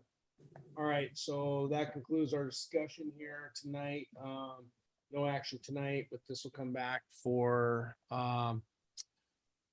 introduction here at the next meeting. So let's run on to item M3 discussion. This is the increase in watercraft and aircraft flat rate. And Councilmember Rojas is the author of this one. This will be found on page 98 of your packet, which is the last page. And I'll go ahead and have staff take it over. You bet, Mayor. So before I turn it over to Councilmember Rojas, the last page in your packet gives you a few different scenarios for the personal property tax associated with water and aircraft. So that's a flat amount that's charged based on the various sizes of an aircraft or a vessel. And so in blue, you can see what we're predicting for FY23 at our current rates. And so the count that you see in white, that's been applied across each rate scenario that's color coded. So for FY23, if things stay the same, we're estimating $4,600 in revenue for that. A 25% increase for that same count would generate 5,750 and so on. So there's 25%, 50%, 75%, and a 100% or double increase to the current rate. So those are all different scenarios for both watercraft and aircraft fee increases. And if you look below, you'll see excerpts from Seldovia Municipal Code, just showing, you know, what we charge for aircraft and what we charge for watercraft. So if there was interest from the council in seeing changes in fees, we would need to introduce an ordinance to change code. And then also provided below is the boat tax schedule for all the cities in the Kenai Peninsula Borough, or I guess the first class cities, it looks like. And so you can see how Seldovia compares to other communities, but this was a topic of interest to Councilmember Rojas, so I'll turn it over to her. Yeah, thank you, Rachel. Can you hear me okay? Yep, got you, Vivian.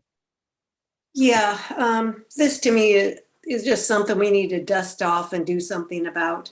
And I know in our previous conversation, I know Councilmember Nathan asked for the airplanes out at the airport, what do they get out of it? And I guess I thought about that. And I guess what they get out of it, they get an airport to land their airplane. And if they need fire and rescue, they've got help there.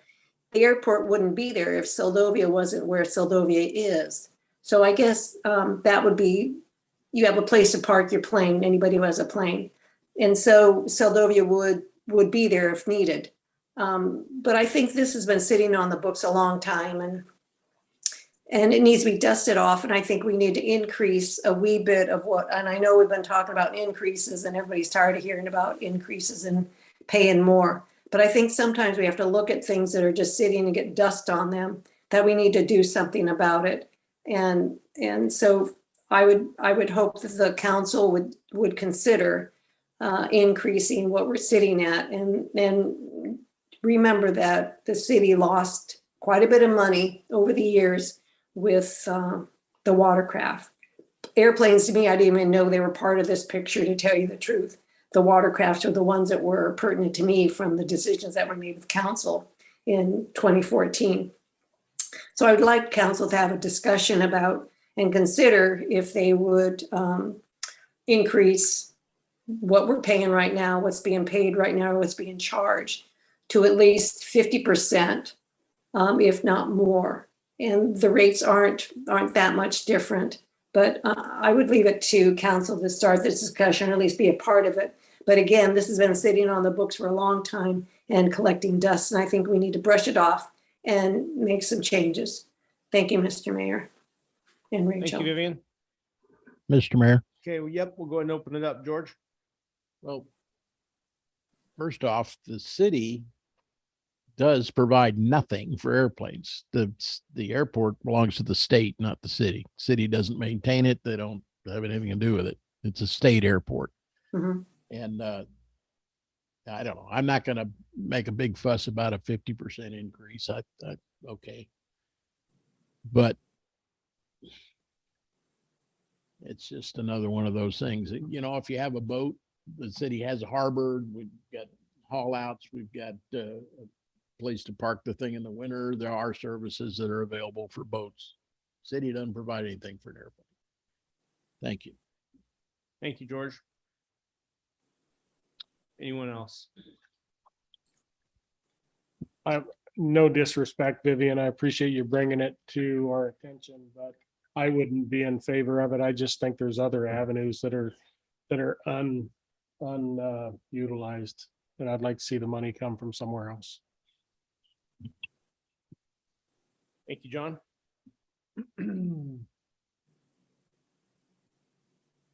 Anyone else? Mr. Mayor, Yep. Go ahead, Jim. you know, if we wanted to get some revenue off of airplanes, let's provide a service or two, put a wash rack out there that we can charge for, or you could charge a landing fee if there was something there, a covered tie down, or just there's a lot of things we could provide to aircraft users. When you stop and consider that every single thing that we eat or use or burn or whatever comes over here on an airplane, just about almost all of it. So the airport and the structure, the infrastructure that supports it is pretty essential to a town like Seldovia. Thanks, George. Yeah, it's interesting when you read the schedule here where, Kenai and Seward are going on full value. Soldotna is, they're a bit higher than us, and then Homer's way underneath of us. It's just kind of interesting that everything's all over the board. Then you've got the borough in there as well. So yeah, I guess myself, I mean, this was kind of a tough one, just for the fact that, it's no different than any other tax, right? But this tax where you're just flat out, you're the owner, and you're getting hit with another fee for nothing, basically. So, the boats, you're already paying everything. We just decided on another increase on the boats. But there, you get something, you get some infrastructure, you get a harbor, you get to use things, you get, access to electricity, you get a few things. I get it. Wanting to, using this as a revenue tool, but I guess I'm open either way, depending on, what the rest of the council thinks here. Yeah, Mr. Mayor. Yep, go ahead. Yeah, well, I think since this is a tax that we can collect, then it's got to go along with everything else these days. I think we have to raise it at least a little bit. I think the general consensus is nobody likes to pay taxes, so let's just not pay anything, or let's not raise rates because we don't like higher taxes. But I don't think there's not too much we can do about that. I mean, I understand George's point that the airplanes don't really get anything, but it's a tax we can collect. So we ought to raise it. Thanks. Mayor Campbell. Yep, go ahead, John. I'm just going to open the door. This is about the same number as the hotel rooms in this town. What about a hotel tax? It doesn't even tax the people here.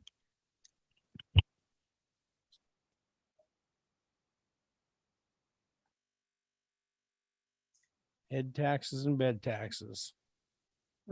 Mr. Mayor, if I may. Its national bed tax right now is 15.5%. There's several websites devoted to that. I'm just saying it's an option. I mean, it's probably very comparable to the number of beds to the number of boats. Did someone else have a comment, Vivian? Yep, if I may. The idea of bed tax has gone around and around in Seldovia many times, and the chamber was definitely against it, but it's a good idea. And I think, George, you had some good ideas of what could be out of the airport, but my point was that the airport wouldn't be there if Seldovia wasn't there. And so if you needed fire and rescue, if the plane went down, you've got that service from Seldovia. So it's a personal property tax. So it's one of those things, if you own something, it's just one of those deals, personal property tax. But I'm just saying that this has been sitting around getting dust on it for many years. And I think we need to pay attention to what we're doing. It would bring in a few bucks. It would help out here and there.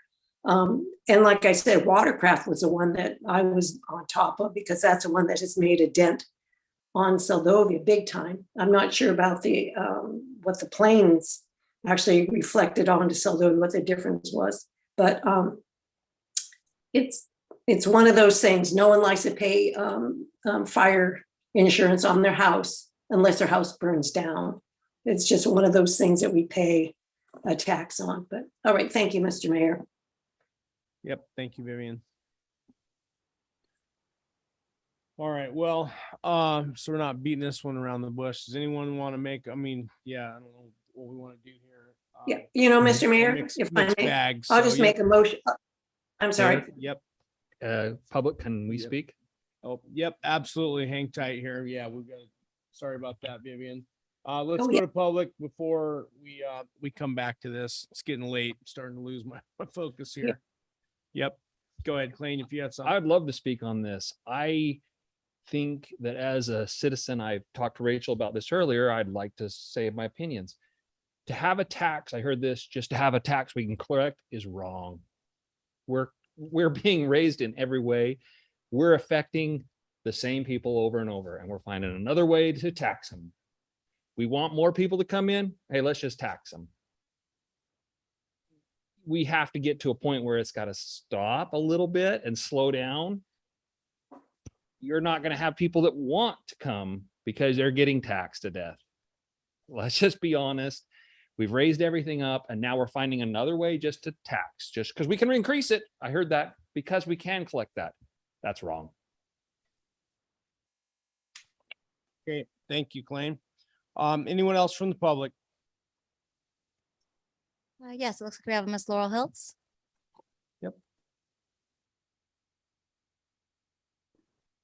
Yes, thank you, Mr. Mayor. So it's a little hard to listen to a conversation where somebody does bring forward the challenging option of cutting back or paring back on staffing, especially a position that was an add-on in recent years. It's hard to hear that recommendation be dismissed for the city government infrastructure to lose a position inside of it, part-time position inside of it. And yet to hear city council members say that a new tax or an increasing a tax that already exists, but we can add it to more, it's just one of those taxes.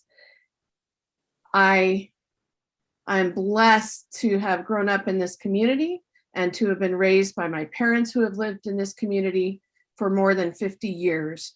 And I am going to take advantage of my mother's wisdom and share it with you, because she is not here tonight to do it herself. But she said, where the city leadership has allowed mismanagement in the past, it is not right in the present to rely on the citizens to make up the difference.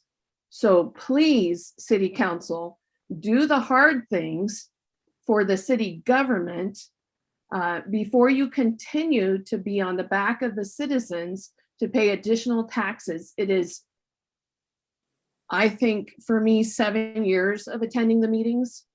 And each time a tax gets added, it's like, well, let's add a tax, or let's raise this because the rates that, tonight it's because the interest rates have gone up, and hopefully in a year we're going to be able to go back down. That's not reality, right? That's a hope, but let's be truthful and realistic of what our reality is. Continue to do the yeoman's job of the hard work of paring back the budget, adding additional taxes on your citizens to make up the difference when you have hundreds of thousands of dollars that should not be deficit, but is, and you're still playing catch up on things from 2012. I just say stop the simple taxation increases that feel convenient to you all, and please do the hard work. And I support you in that. Thank you. Thank you, Laurel. Okay, anyone else, Heidi, from the public? I'm not seeing any more hands raised at this time, Mr. Mayor. Okay, thank you. All right, well, now we'll go ahead and bring it back to council for final action on this. Well, so, and yeah, I guess we could have, I'm just trying to thought process. Yeah, I guess we can have,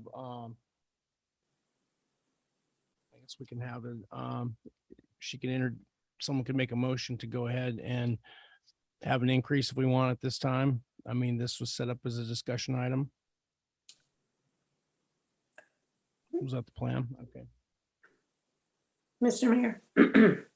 Yep, go ahead, Vivian. Yep. Yeah, I guess before I put a motion forward, whether or not it fails or not, I think what we need to remember is that it was the wrong move to make when we went to flat rate for the watercrafts, and the city has lost a lot of money because of that. And I agree, I sympathize with what Laurel's saying and many others. But it's anyhow, I'll make a motion and we can see how it goes. I make a motion that the city considers increasing the watercraft tax, flat rate tax by 50%. Okay, so we have a motion on the table to increase the tax by 50% on watercraft and boats. Do we have a second? This is Excuse me, watercraft. watercraft and planes. Yes, it's called I'll the second watercraft that. tax. Yeah. So do we have a second? I'll second that. Okay. So we do have a second. So we have a motion on the floor to increase by 50% by Rojas. We have a second by Nathan. Any further discussion before we vote?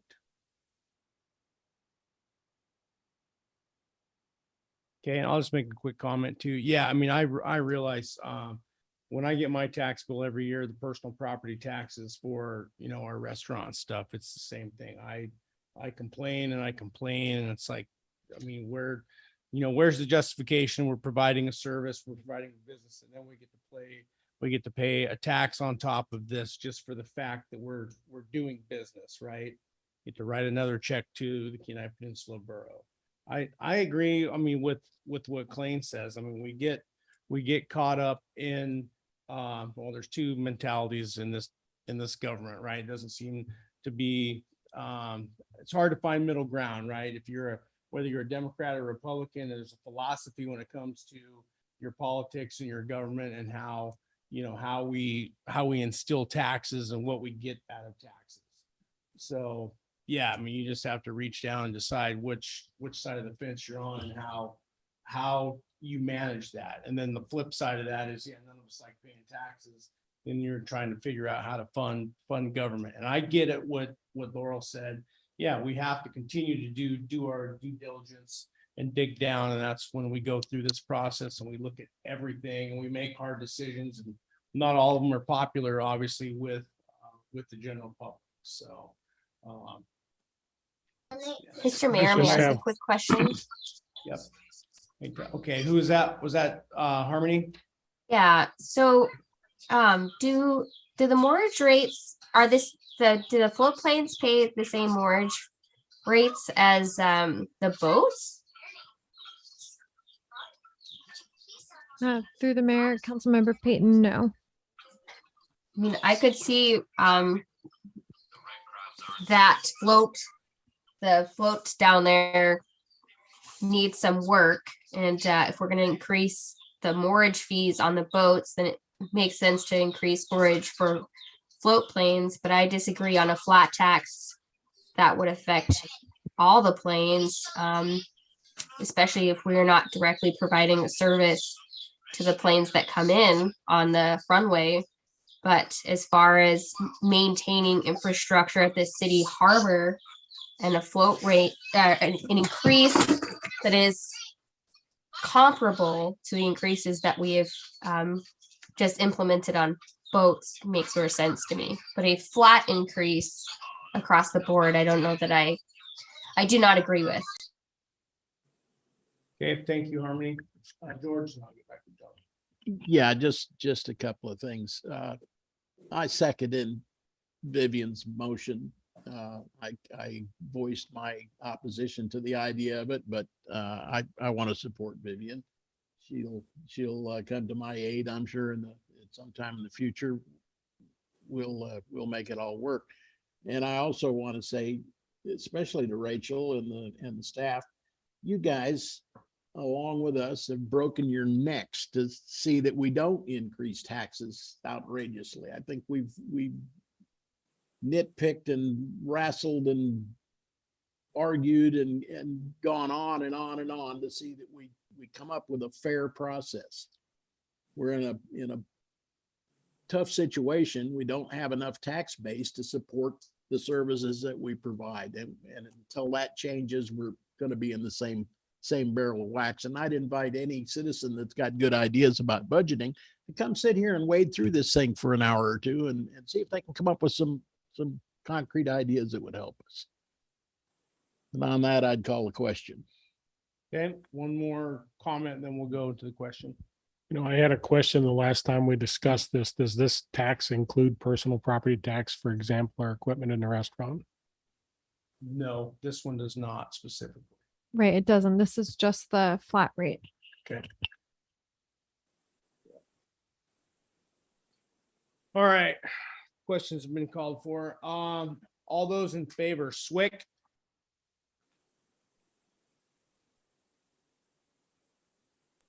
No. Peyton, No. Nathan, Yes. Sweat, Yes. Rojas, Yes. Kennedy. No. Motion fails 3-3. Okay. Mr. Mayor, Yep. I believe that's a tiebreaker.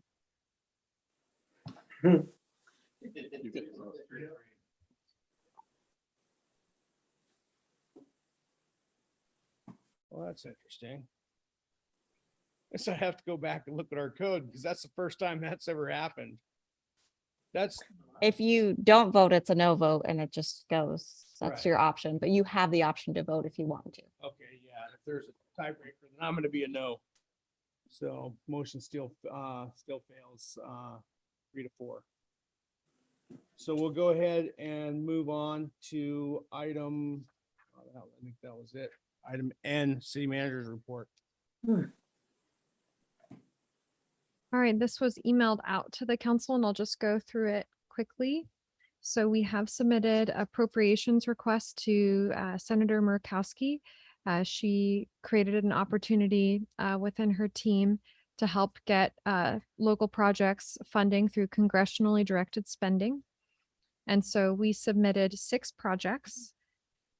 And part of the thought process for the 6 projects were selected is that there was the caveat that you have to have at least a 20% cost share match for the project. So these were still projects where the city could theoretically come up with a 20% match, and it's still aligned with the types of funding and projects that Senator Murkowski's office was looking for. So I'll let you know if anything happens with that. Her team tried really hard to also get us a new refuse truck, as well as road material for the Seldovia Safe Roads program. And then they were very interested in the water and wastewater projects. So very beneficial to work with her team and seeing if we could get some federal funding. And looking at the state of Alaska's funding, it does not appear that any of our legislative requests for capital funding were approved. The only thing that I did see in the state's budget, it was the most recent substitute budget, was them working to change the language for the SMOLT grant so that we can use it for educational promotional purposes, because before we had $25,000 to use just for buying SMOLT.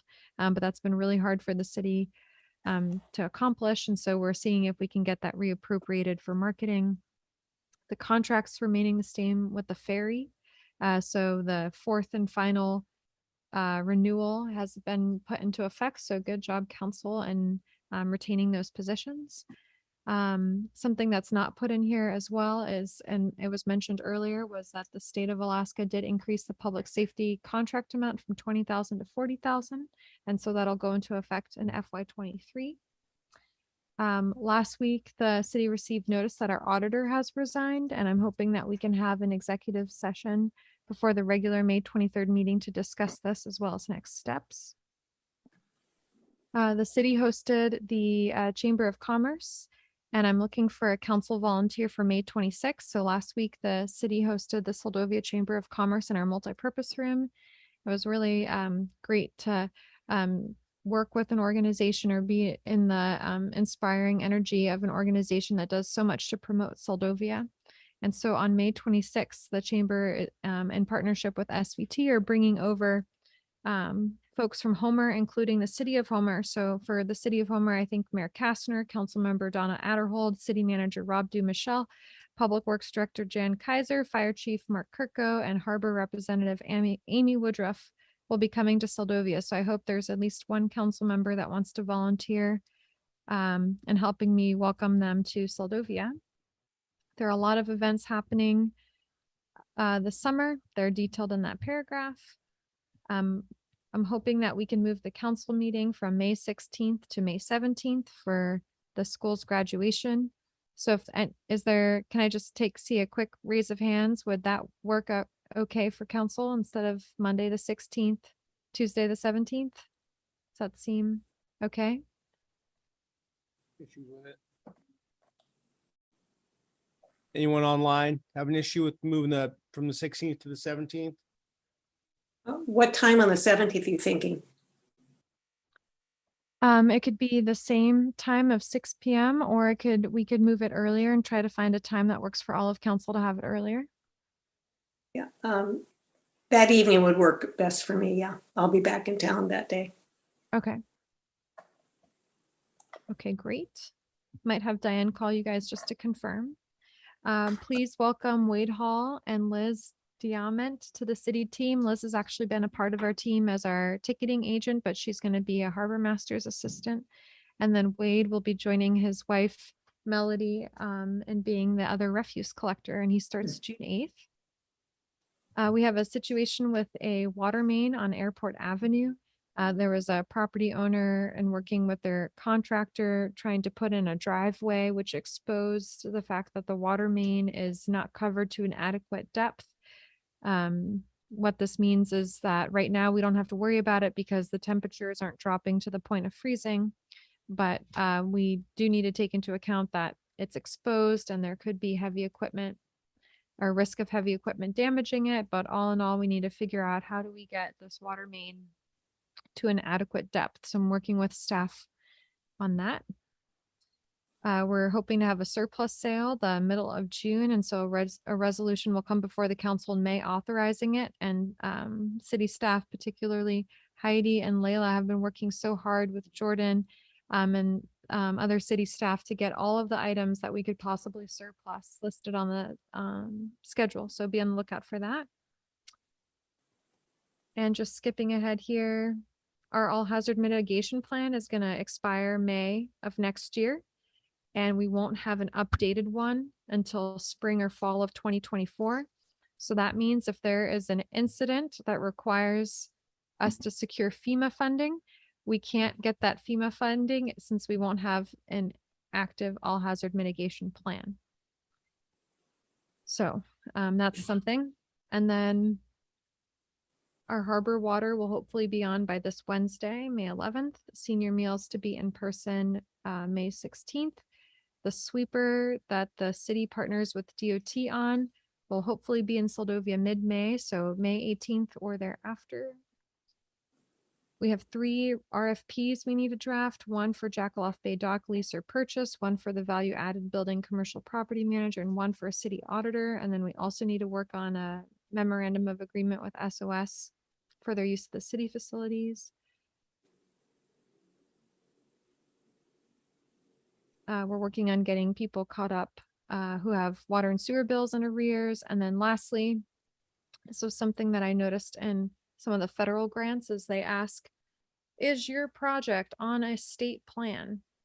So it's something that we need to get really good about is like getting our transportation projects put on the state plan, STIP, the state transportation something plan. We need to get all of Seldovia's projects on there.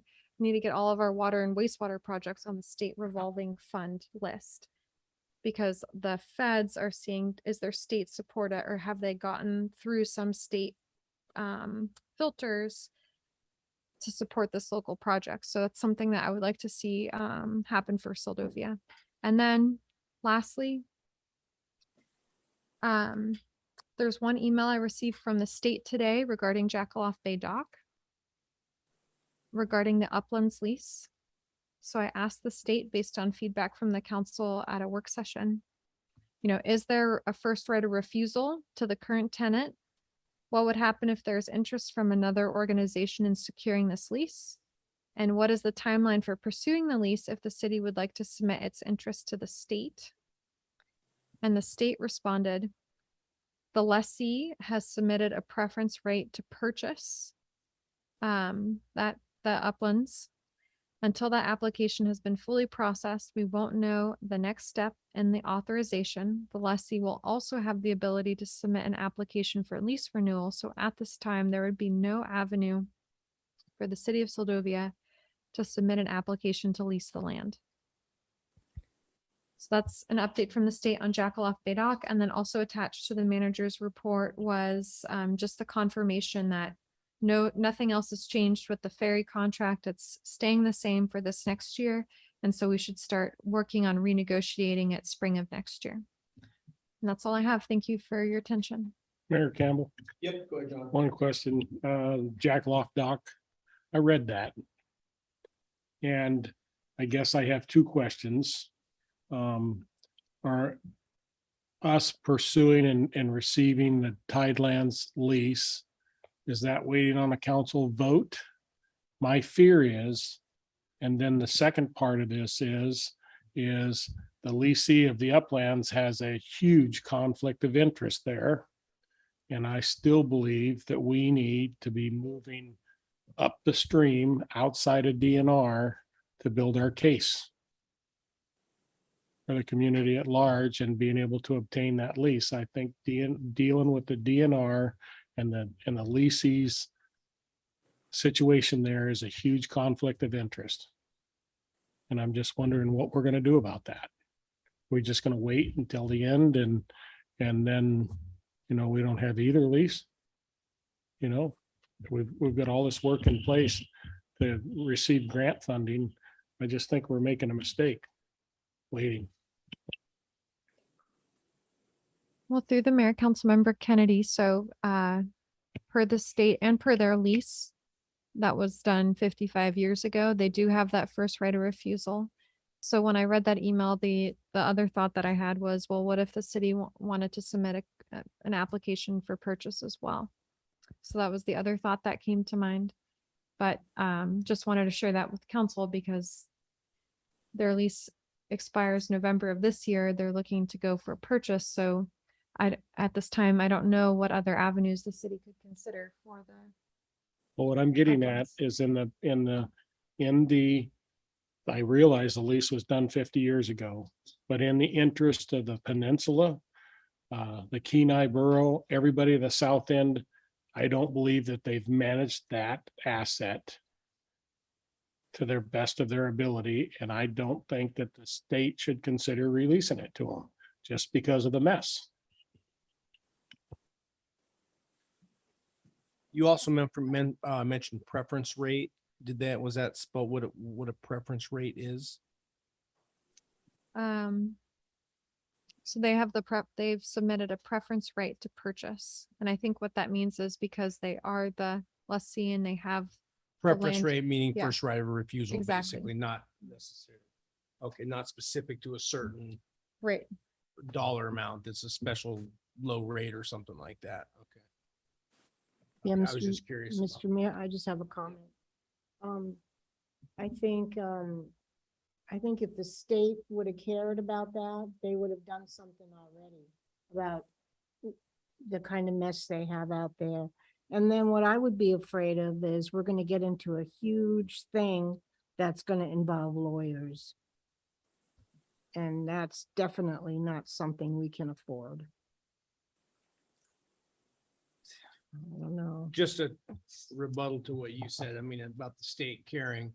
The state, like everyone else, is, at times understaffed and under-resourced in certain departments. It's no different than what happened to the state, to the parking lot across from Smoky Bay. That was a state lot that had nothing but derelict vehicles in it. It was just a complete mess. And finally, someone got proactive, and I think it must have been the city. I was shocked the city let that go on for as long as they did, but they finally pulled the pin, cleaned it up, towed everything out of there, and now they're gonna dispose of it properly and offer it for lease. So that's what Okay. should have happened out there. As a council member, I'm ashamed at what that looks like for our traveling public to come to this peninsula and visit.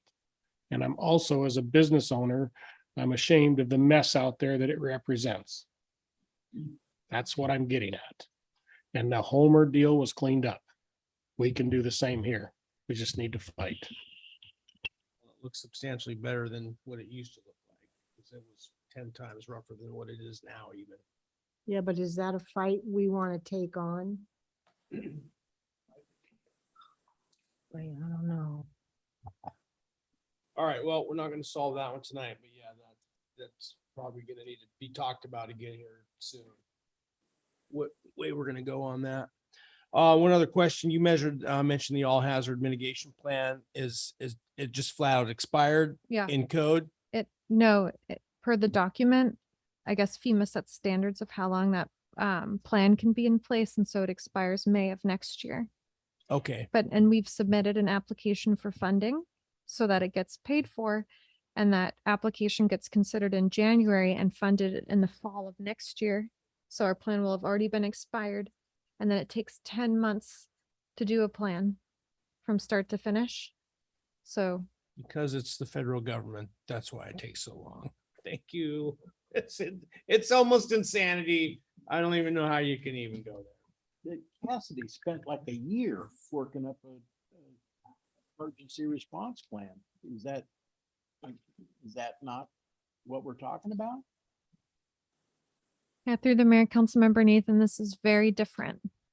So it's a FEMA requirement to have this all hazard mitigation plan. So if I don't want to speak too much to it, but if we don't have it in place and an emergency or disaster happen, that'll be one of the things that FEMA looks at is, did you have an active plan in place to receive funding? Well, the plan that Cassidy developed was pretty doggone comprehensive. I mean, it's that thick. I think, George, that was for COVID. No, it was years before COVID ever happened. Cassidy wrote that plan. I know, but I don't remember it, but wasn't it COVID? Mr. Mayor, if I may. Yep. The emergency plan, operations plan is separate and that is city-based. The hazard mitigation plan is, we actually do a multi-jurisdictional plan with the borough. So every city does one: Homer, Seward, Kenai, Soldotna, and it is FEMA-based. It's specific to what are our hazards that we're gonna see here and how do we mitigate it: flooding, fires, earthquakes, those kind of things. And it's different than what you're gonna do operational wise. Yeah. One's for operations and one's what are they? So it's different. and a different agency requirement. Do you have a copy of that somewhere in the file? I have both. So we have a active hazard mitigation plan and we have an active operations emergency plan. I can present those. And last year we did it, not last year we did it, the last time we did it, which was about 5 years ago when I started, we had an outside agency come in and help us through the state. That's something that I think normally occurs. It seems like that they'll come and help smaller communities. We're just a little bit behind this time around. So with that schedule, yeah, you would have had to start the renewal process basically 2 years in advance to get it through get it through the process and then get the funding and all that stuff. Okay. All right. Well, can only do what we can do. So hopefully we can get that finished up and going. So, all right. Any other questions for the manager on the city manager's report? Okay, thank you. As always, lots of good information. Let's see, item P, executive session, none. Item Q, council and mayor comments concerning items not on the agenda. Swick. I'm hanging up now. No. Okay. Peyton, Good night. Nathan, Yeah, good night. Thank you. Sweat, Yeah, thanks you guys for all your hard work. Rojas. Thanks, everybody, for your hard work. And also I would encourage Councilman John, that you submit a letter to DNR or the gentleman about Jackaloff, about what you see and how much you disapprove of it as a business owner in Seldovia. Thanks, everyone, for your hard work tonight. Good night. Yeah, thank you, Vivian. Kennedy. I don't have anything. Thank you. Okay, thank you. All right, yep, same. Thanks to the staff and everyone that attended tonight and all the good information. Exciting news too from HEA again. So that's good. Next meeting will be next regular meeting will be held is on let's see, hold on, I missed. There was a special meeting. It's going to be held on May 17th instead of the 16th. Sorry, I skipped past that. And then the next regular meeting is going to be held on May 23rd, and that will be final for our budget. Look for a motion to adjourn. Motion to adjourn. Second, Second. any objection? All right, we're adjourned. Thank you, everyone. Wow.